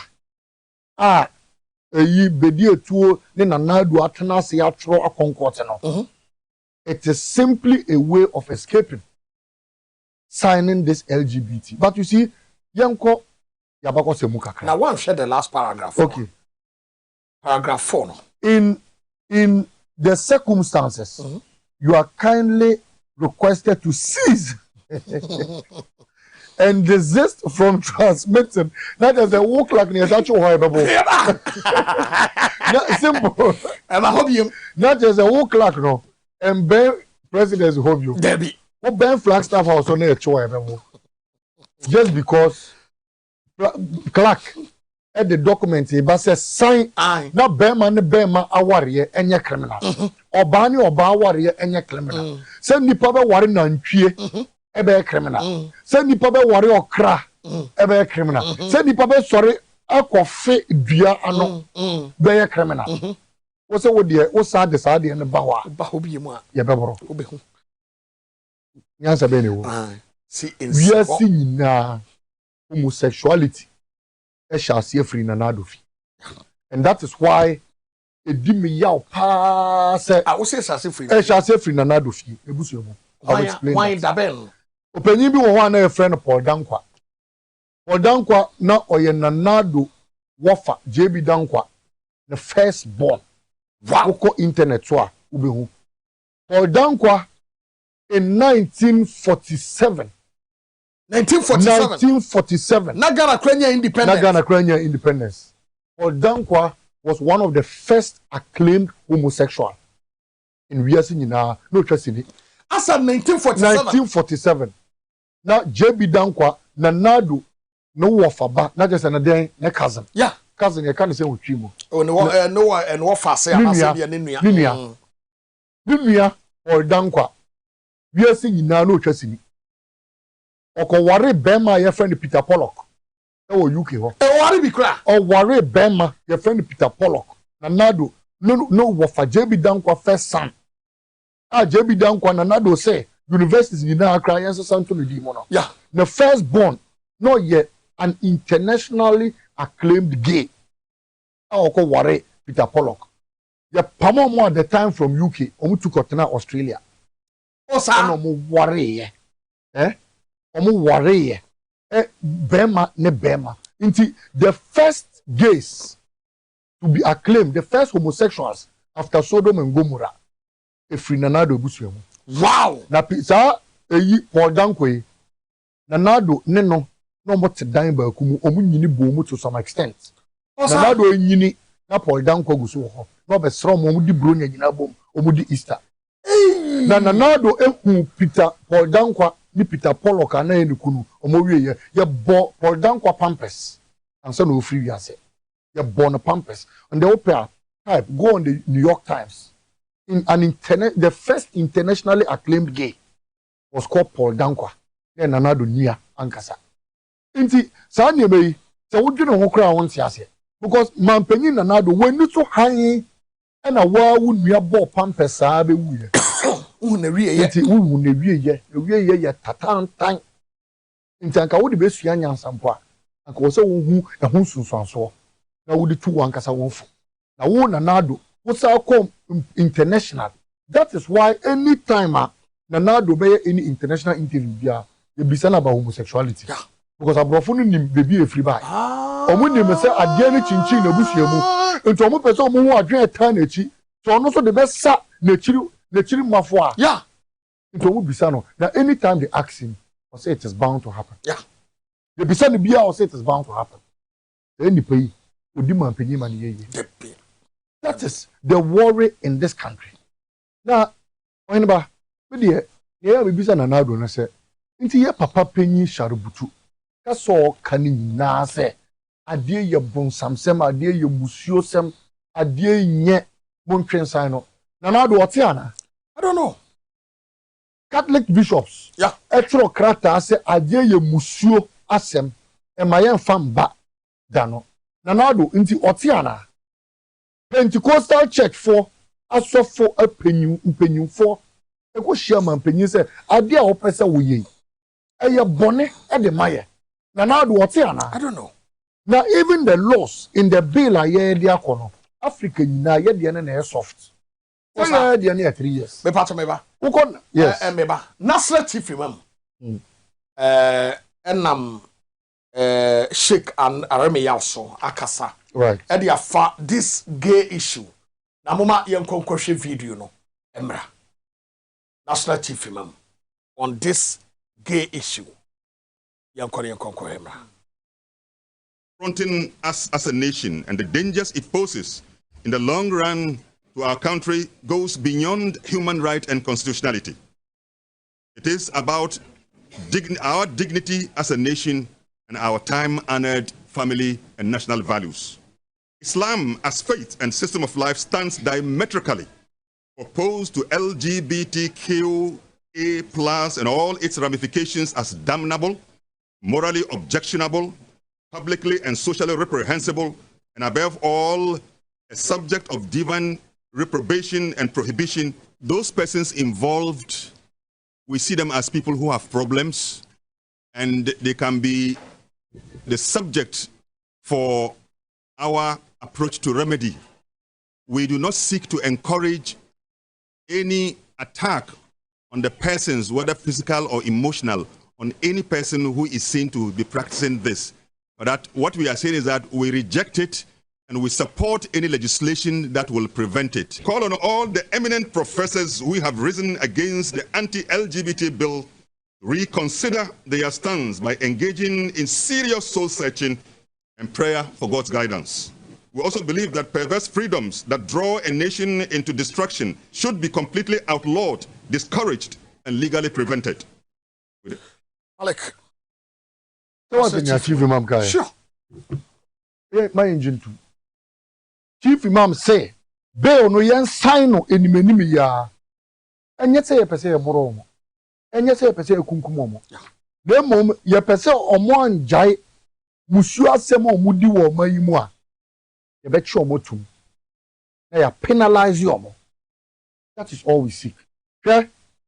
Dubai, Qatar, Saudi Arabia, Yechua, Yokumo. Oh, we no. Yes. Oh, to say Sharia law. Medina Bruni. Yeah. I am from Medina Bruni to some. Anka ono say by now they are subjected to hanging based on the Sharia law. Ah, say. One person be no person your back or changing the sex. I done no homosexual. Anka the laws are harsh. The penalty is death. Now say Rwanda also pass your money. It be a 15 years, 5 years. Very harsh conditions. Now you chew now one jaya. Yes, I chew you become. Oh, that is their law. If you hear the empo there, your law na name retching bibia. Abrana Uganda for pass over there. You can say president na can say only me say Europeans any abroad for na say so pass here yemboa na economy ni biu. Na so enfan ho. I say all the basic raw materials to run his country or declare his country beyond aid. And then, that same Uganda is the fastest, one of the first 4 fastest growing economies in Africa. Ghana after passing that law. Nti ede na yisuro. O sorry a MPP for say ye pass ya. Ye pass ade e be criminalize sa musu asem ya. Ye nya 3 billion. Yeah. Na me de e me hu no se omo kasa no. Sebi e wo se ye hwe omo adwemu yie pa. Why? Auditor General's infractions for 2022 alone was to a tune of 1.2 billion. Auditor General infractions. Sika ye wo maimu ha yan fanfa kwan paso. Ya sign we di ni nyafanyafo. Unaccounted for funds 1.2 billion. Sika ye nya free esla nkwa 3 billion every year. Esla nkwa. Esla energy sector levy nkwa. The revenues are yan yampom beka ho. Any gold ye export e wo maimu ha. Oil mpompo de nyamfa nka ho ye. Oil revenues was to a tune of 3.6 billion from 3 oil fields. Nti e dem biom na yepe. Se woka se sika nyina bomu na se yantimi asesa ye man ya. Eye homosexual for 3 billion na ebe boaye. Adanti na brofo no Dubai. Yeah. Ye kum homosexual sompo no. US for nam sorry a Dubai ho no mokodi omani. No correct. Adanti na Saudi Arabia ne Qatar. Omo law mpo de yekumkum omo no. Adanti every day you see US in meetings with the Arabians. Adanti. So what are you afraid of? You see, I have gotten the real reasons behind it. Why? The man penina ye na adwen say to sifri akonya no so a oni na butuafo nyina yi on be relocate akọ the United Kingdom. Oho na onyini ye. Na de bi o kasa o say I lived my life in the UK. Yeah. Into omo assets nyina ne omo kro no ne omo corruption works omo di wo man mu ha no. Sika ni nyina ye de ko. Say what say ya impound obi sika wo UK. Yeah. What is that news? Mate. Impound obi sika. Sika ni nyina omo de ko. Properties omo to nyina e wo UK ho. Na say man panyin si free akonya no so a. Oni na busuafo aye omo adwen say on betu akotena UK ho. Na sa bill so pass ya. Ahwe na UK for na manamba kromo. Ono so anko kromo ho ni na busuafo a ye be prosecute omo acheche omo tumu e wo man mo. That is one of his greatest fears. And bill na de ono waka chire obi a me manya sa information na say o say ye kosoro na ye ba on sign da bill no me say waka chire obi a ma me makote e wo baby say na nado say ye kosoro na ye ba bill no enya de obesign. And I will say it here and repeat it. And yo ye bia no Alhaji Boamah Bennie. Because anytime bia ye the bill na semba Boamah na one of the first people of Ekase man penyi chopilibo. Say Boamah kra no so ye citizen of UK. He grew up and worked there. That is their mind. Who they show more supporters are homosexuals and same omo is bound to happen. And in the account. Yeah. Show more opposing this particular bill. Alhaji Boamah Nanado. I mean, the presidency for no more opposing. Omo nyina ye UK for. Omo yo mo adwen say omo sifiri akonye no mu na e bechiche omo a omo bedwane akota UK ho. It is our bill say sign a UK for no beka say ye ma won ba. Ahwa na ye revoke omo passport so. Ye revoke a ye mene wo a ye adwen say ye ba e bechiche omo nyina tum. E benya ho kwaya che omo tum. So e mane nya won. Okay. There's an agenda behind this. But we have told them, okay, President Mahama, you be a osuro nyame pa. Okay. You be a odwene oman no ho. Oh dear. O say ka ono nko a wo man mu ha, Ghana ni bia mpo ni ho a. Anka sa bill obesan. Na Ghana fo asa be ta na chi say, ye de ye mpe sabi me mpese me ka word ni straight. But bear my fa bema. Yeah. Oba fa oba. Bear my fa kraman. Bear my worry aponche. Chane time. Oba worry nantwie. Ere ne akeka ono. Ye yes, so. And that is where we find ourselves in today. Yeah, we are Muslim. We're Christian. We are Christian. Yes. Okay. A young one was say Dr. Mahmoud Boamah still want to me in declare a stance to the general public. May who say Bijina Benkum and a Bijina different. A young one. Oh, okay. enya me nwo da because minimade a hye ne trim me ni nyina na free sirim bae wonnim ba omi anchen me minim na chen wo minim na hyase na minim kwan a wafa so a bedu sam pepe so se denchem efri nsuase ebe ka se eyi enchen na mo se kana se ewe ni ba akwa asa de fo bu ne se yendi na chidie eno ano no wabu yendi na chidie ana woni ba me bo eno ano no yesi bo chichire fi nsuase be ka se denchem awu a yenyi na chiye perfect nti me minim ba obi a chem minim se minim adwe a ewo ne tirim bill ya ye de ba no on support it he won't support it ono ankasa no bisa no based on religion or kasa ansem na on jimi nchiraw nipa na ankasa hu na nante no yi and then wo ha e cheno wo ha biase we obi a oye hypocrite on wa wonya hye wa wonya nyubia nipa no onim kwan cross a wofa so yeah e wo se wo hu kwan a wofa so na hu principles a wo de beta wochi alhaji ba ya sa bill ye de tun anima on sign that ono ankasa enfa no ho bema efa bema enfa no ho so obenya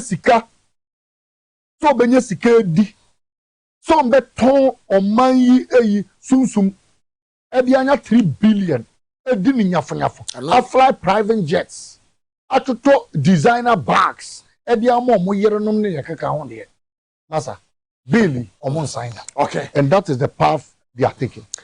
Anane Eura Malik Basintali ene no ehia na wo deputy ewo Ghana NDC amanyukuo no de oton kra de emma yene na sia ye din komo de fade ekoso ewo oman Ghana mu na ye ba ne aba be hwe eye sikasem entotoye said the Ghana economy no esi eko na da kwa akufo ado se no kwasem IMF no ayekoye no asase rezie ama ni impact enya no Ghana economy so no wo de toto aman ya na ye se China Ghana economy aye fine because of the IMF inti eno no ya fasene modro fama solak natural clinic so waso ma edi dwumadi ede esomo oso ya fantum nyina manim say so pese ugina so ye bema anase bi ayade bi how chronic white diabetes wapon so kotodwe wachiribre mo kase BP ana how ana yade bi a solak natural clinic ene ba bia e wo sewba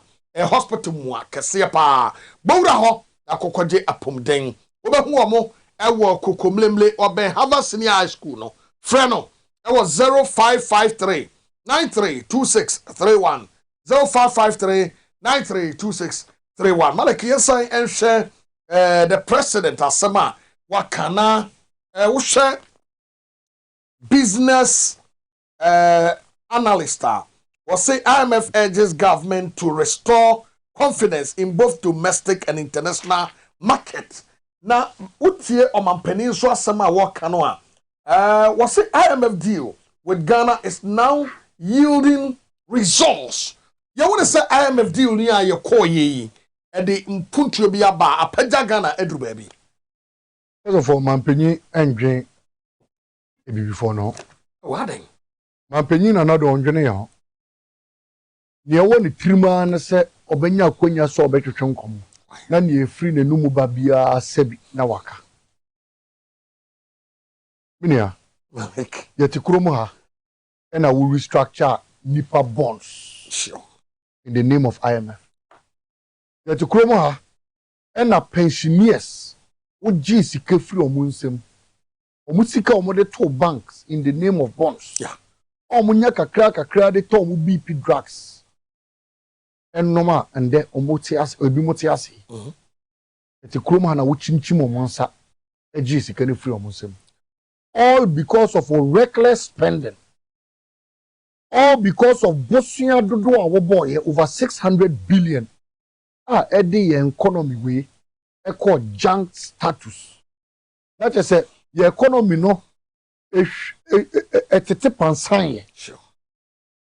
Emma IMF4 Emma conditions are obe meet answer na sa conditions no omo form nsan ka wu sika ni wo busuafo sika demom mo de omo nsa ekoka private investors ene nkokrafo ne mrewafo a omo krom ha omo sika nipa more than 21 ahwere omonkwa from 2021 till date penifo ni bi wo ho omo sika na omo de ton duro no omo nsanka omo sika nti omo ntimi ton duro no bia no kre BP ena ekum ye mpanyimfo a wo kroma BP drugs so boy den kakra bebre na ntimi ton nipa bobra aye headmaster nipa bobra aye teacher ni nipa bobra aye doctor nipa bobra aye engineer anya ne sika koto bank so to bonds nipa no onya irresponsible man no yeah odo no ani sika to bond say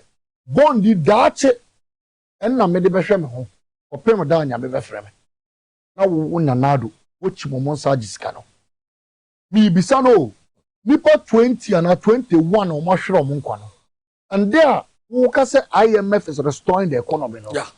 Have you resurrected the lives of those 21 who have died? Not at all. Independent bondholders and there, beggars. Yeah. Not because they were irresponsible, but because of what the musika eto aban bond. So they bois abano. Na ban ye adwuma sika na wo chi ono soka na ono so anya bi akono. All those people, do you think about them? What be so almost say, mo setino mu to say. Hey, it's an another ordinary. And there was the economy is recovering. Fango, you don't understand.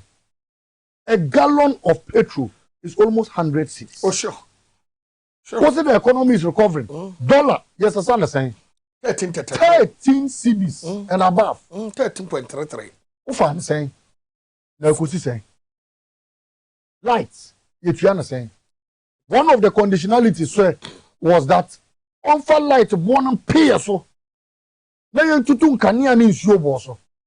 is why from 2021 till date, we've had over 203% increments in electricity tariffs. One echo. Because of senior mismanaging our economy. Other man penny 2021, Abra will fly private jet 14,000 pounds. Yanni won't fly on. Debbie. Ada Abra woni Obako Kobi. And the water can once a man. Say what was it said?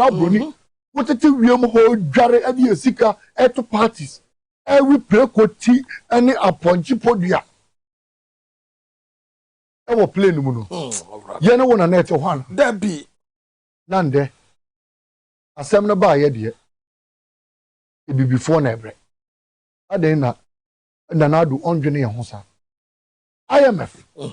For Sabe 2 years.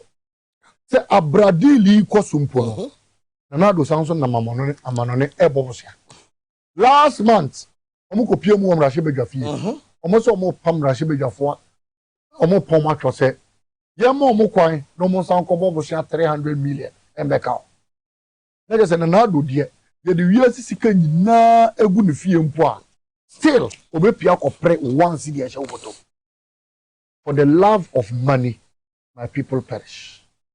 The we near Sisikaso, and a Sikan Ketwan Kwana, de Biamo Pesemudi. Mo Gumano, Amande, Sikabia, Yedo Mine Mubiano, and Fanfas Obiambre. All because of your very opaque mindsets. Hamana wu to private jets, no Yenawana. Much Jessica, Moko Bobo Shakra, no more to party. Yeah, Bob Bobusia. No more to kinky party. Kinky party. Yatima Bobusia, Yajiska, Maya. We yari. Very, very embarrassing. No more to party. Musa de Busianumu out to party. Busiano, Moko Yabano. What say is can you be out to party? This was how they mismanaged the economy till today. So I'm happy. The IMF boss not catch it on. Says Sikadia Mudi, yeah, 2020 no. And no idea about to do some purpose. So, okay, no. Also, the reckless expenditure in 2020 partly led us into this crisis. 2020, now COVID-19, it's 21 billion. How much Chesikano, they say a bro. And the amount of parliamentary candidate for Sanergu. Or say your man, a bro, be 100,000. And what you did. Your man, constituency chairman, 50,000. And what you did. What you meant for 15 million. What's the mode of isolation center Wadakulu? As isolation center, we have 50 million. More than 21 million renovate here. We must say yaja. na hompo nya febio what me tua fake frontline workers over 1.6 million the bisa mo say frontline workers no wo ho a mo ntimi account finance minister timi ade ne yere company enterprise or no company and yere board chairperson now with the abasemo the year insurance about over 1,000 workers no more just can be.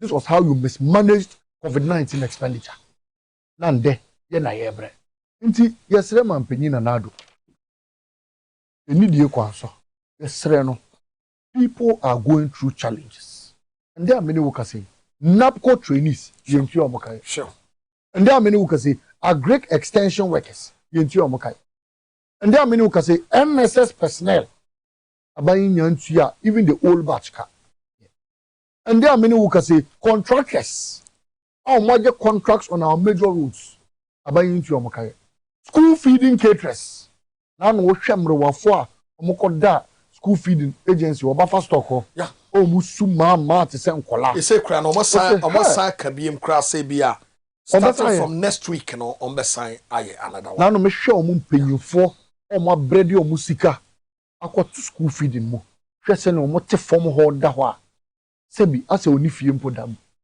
just because ono de sika ye adwuma ma aban ye omo trimu oden se ye ntua moka and that is how omo wie yaba muntimi ntua moka yet you people get up and spend every day ade here omo de utimi asore more than 1 billion wo de akotu tokro e wo mra shebe yefie nchen ho utimu si na asha cathedral Oheneba ye be NDC ba power tokro no ye de ibisa wo ebia wo idea bia ye de tokro mi de be ebe kataso mate ebe kataso yan kataso se baby ya ba bedre na ebe nya nkoko wom ye be dua eburo ebia anka yemfanye de yemfanye so anka omo si anka ombe ye restaurant ho ombe to Israel dia no ho Enjoso na wa mama bo ya kwa ba ne ya ba bedi nkomo na ya be hwe ye John Dramani Mahama versus Professor J Nano Pokwadwan amanfo ene afenyo makenso akofa abrewa ene wode na ba ena bimo nso otieti omukasemu a NPP fo bia o sanko amfama me na ma ase so ye ban ya ba behwe generally Professor J Nano Pokwadwan obo ye John Dramani Mahama chidom me ban ya ba bewie eno ya fasedama ex natural mineral water ensuo ni eno ne ye de serve bibia wedding, birthday party, engagement, and everything. Ex natural mineral water, simply natural. Maybe na yusu na weni any insurance mu okrojen. Baby obe an X and ye 7 or elho. Make shops no nyina no ubenye bi. Ubetumi afre 0596 273546. 0596 273546. Ghana Head Therapeutics or the Ghana Bam Eddie Abba.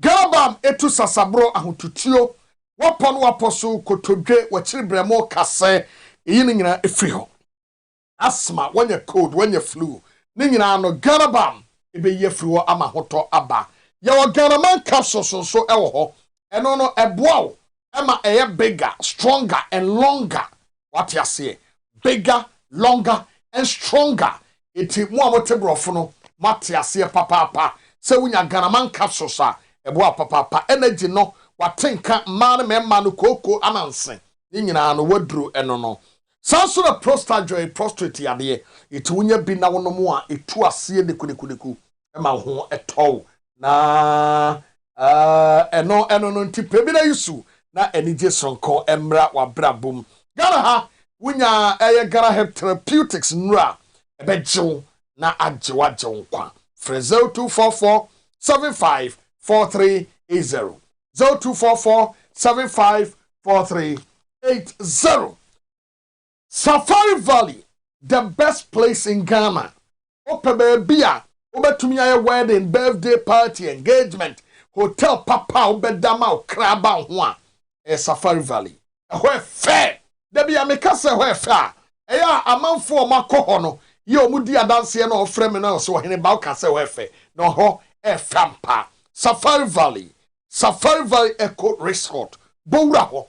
emu ahodo ewo wiase nyina no bi wo ho obehu bi live fish ana aboa ben ntakraboa nsuo munam asase so mmoa bi ewo ho iti wone no enkodi nsa so ene je ebeba wowura ho na kwada ana birthday party engagement bibia no koye ewo ho obetumi afre 0596 914394 0596914394 amafo se ewo he ewo okre district edukrum side ho travel and see Spanish edi enro edi aba Spanish garlic mixture and the capsules na obi ananasia tata jonsowe arthritis halitosis gastric ulcer and then yakeka ho no onya bia eboa papa sanso and your Spanish ginkgo capsules ye strategy free ginkgo biloba and soya oil ebo akoma and adwene ho ban ekuta anti-aging wono ma wunyini da pebinom na emwa obetumi afre 0266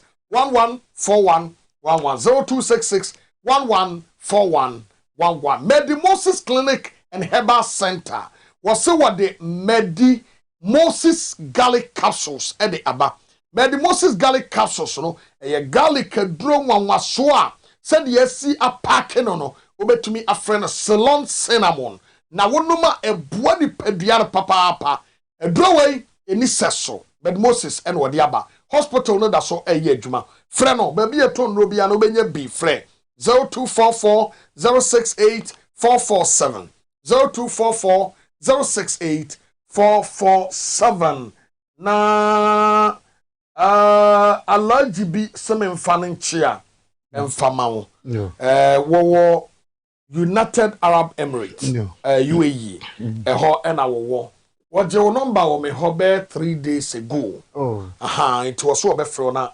se Alhaji Razak Mohammed ye program ya ma say send message semen chia na wo fili papa thank you afa yamra Professor J Nano Poku Ajaman Ura John Dramani Mahama pairing first of all asema afenyo markings sure eka no yemfa ne se wan dwene ho yi afenyo yes eno kasai na me de minim se osanya kwanya se obekasa on repeat this as 7 people yes I have the belief because asema okan no se bi nipo oni manyansa enkasa asema no majority leader asema na okay on na make yes onya osanya kwanya se obe repeat this as asema no onkada onkabiom na no na efoma ye yemfa ne se na no me na efoma hwe ache Oheneba meti hey biase ade a obeye bia openyi buo ma no emfa ne mfie endi na tem sabi openyi na obi nye bi da ne ma kolade yenyina obia ye bi pe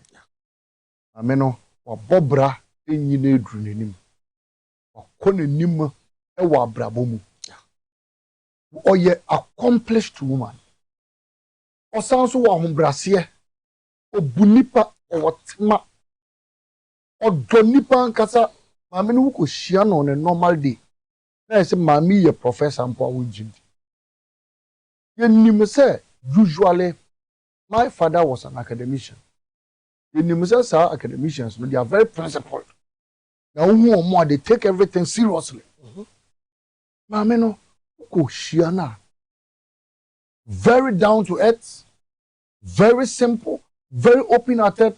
Okay? We share market to my jomophobia. Now, if you say no be in semu, a G or more wawa. It's just a F. Mamina Ghana ma a case. Yepe penya obedi enim.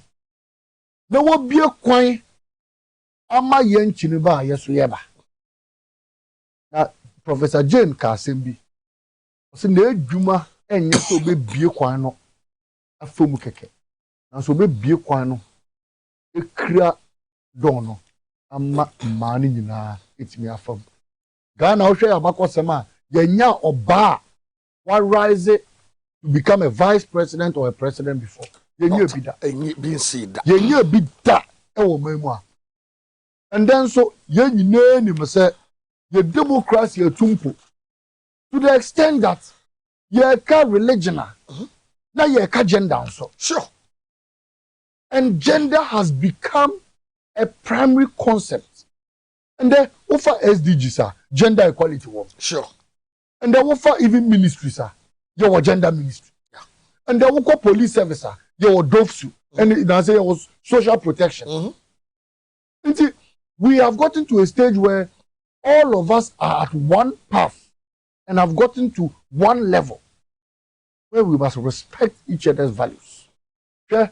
President Mahama, you're the only Professor Nana Jane to. There be so many who say, part, a mass sanitary part. Yabusumi be omu yusuno. Yabusumi be a ma yusuno. Why na washa? Oh, Nimdia was adi numu. Yes, yeah. Ebe Professor Nana. Yeah. You're the ma awudie niema. The free be maternity leave. Yeah. You're the betuja. Na ye bisa omienu no ho nsema ai na wo hwe a o nimde prof ye de mantoma ene bre ma bre ndwom nsem ene ne ekeka ho ebeto wa na wo hwe a obewo mu nimde prof nti Professor Nana Jane obama ma obama nkola oye nyina ye maame nti se wo kono mo niema na wo tena bebi na wo sore na wo ni hweka na obegina ho aka se maame ne ya brewa dodo a afenyo markings ne maame ya akola na ya brewa ebi ebu ode be mo ne maame no onfa sa bu na ma Professor Nana Jane because Prof Nana Jane betimi ayo no afenyo markings no so ne maame so wanye ne maame mpo a obeye na sister Penny as a sister Penny rise to that height in Ghanaian politics and ke be na de oh sorry free ha ekotena fantima mo so mo jine tu sure onye fantidi ono fantidi onye fantini asase no otiso no fanti dia na nye fanti dia that is where we have grown to until your kasa on show no ankasa no ho on hwe na nchenchen na nyame eni si hene nyame isi wo hene so a enye wo fie na ohwe enye wo ho mfe nipa dodo na agi wutuma nyame ankasa ede na nsato so nti me de mesere se the pair John Mahama and Professor Nana Jane a pair ebeboa omai 24-hour economy ayede ba no sure che mema de che efa ma de na se John Mahama implement na one fast woman mema ene mrante ya Professor Nana Jane sube sonye one fast wo ma ne mabawa. Wow. And that is how we are going to transform the economy of this country. Inti maami odende ye nyina bie yensem gye wo so ye nyina atwen se wo be ye vice president ne wo bie kwan na ma ye me nua baanom wo bie kwan ma mabawa wo bie kwan ma ma nyina wo mamu a ama dache omoso etimi akomunim nti wo yo ba tan wo ye maame wo ye akoda a wo hwe mende a wo ne se John Mahama adwene wo eni nti na ode a oba abe tan so no ye nia mema ya na oba no so ye nia amaye. Wow, medase yo Yera Malik Basintali waye kasamafo abedi etire de ma NDC amanyokuo no enene ye ne hia no na ye de dwumadie no esi de Gumbe show nyame ya adoma Thursday ye be sa trase ne ye di nkomo na Thursday de no mete ho kakra e de atreo ye se abrantie bia e friend Dr. Ayiwu free ye I say when it comes to achievement in the health sector NPP is unprecedented bi omuni seso nyame ya adom a Thursday ya betrase ne ya baba mu ne ma kire wa mo hu say even the NPP for so mo ye kura no NDC achievement omuni hweka eti ya de mosi ene edai obey papa you do what you want ya no Shadrach gave me aid. Oh, okay. I'll bomb a crack. Very good. Yeah, quiet, but mean, obey me bra. Nti mo bompa ya mamia. Okay. I'm a kind one. Shadrach also. Okay. Yeah, that's a papa. Yeah, the Jumadi na si Big Mike and Kwadwo appear kwenu. And a sisi Jumadi MN Medebre Mediano Kumangra. You want Oheneba Boamah Bennie.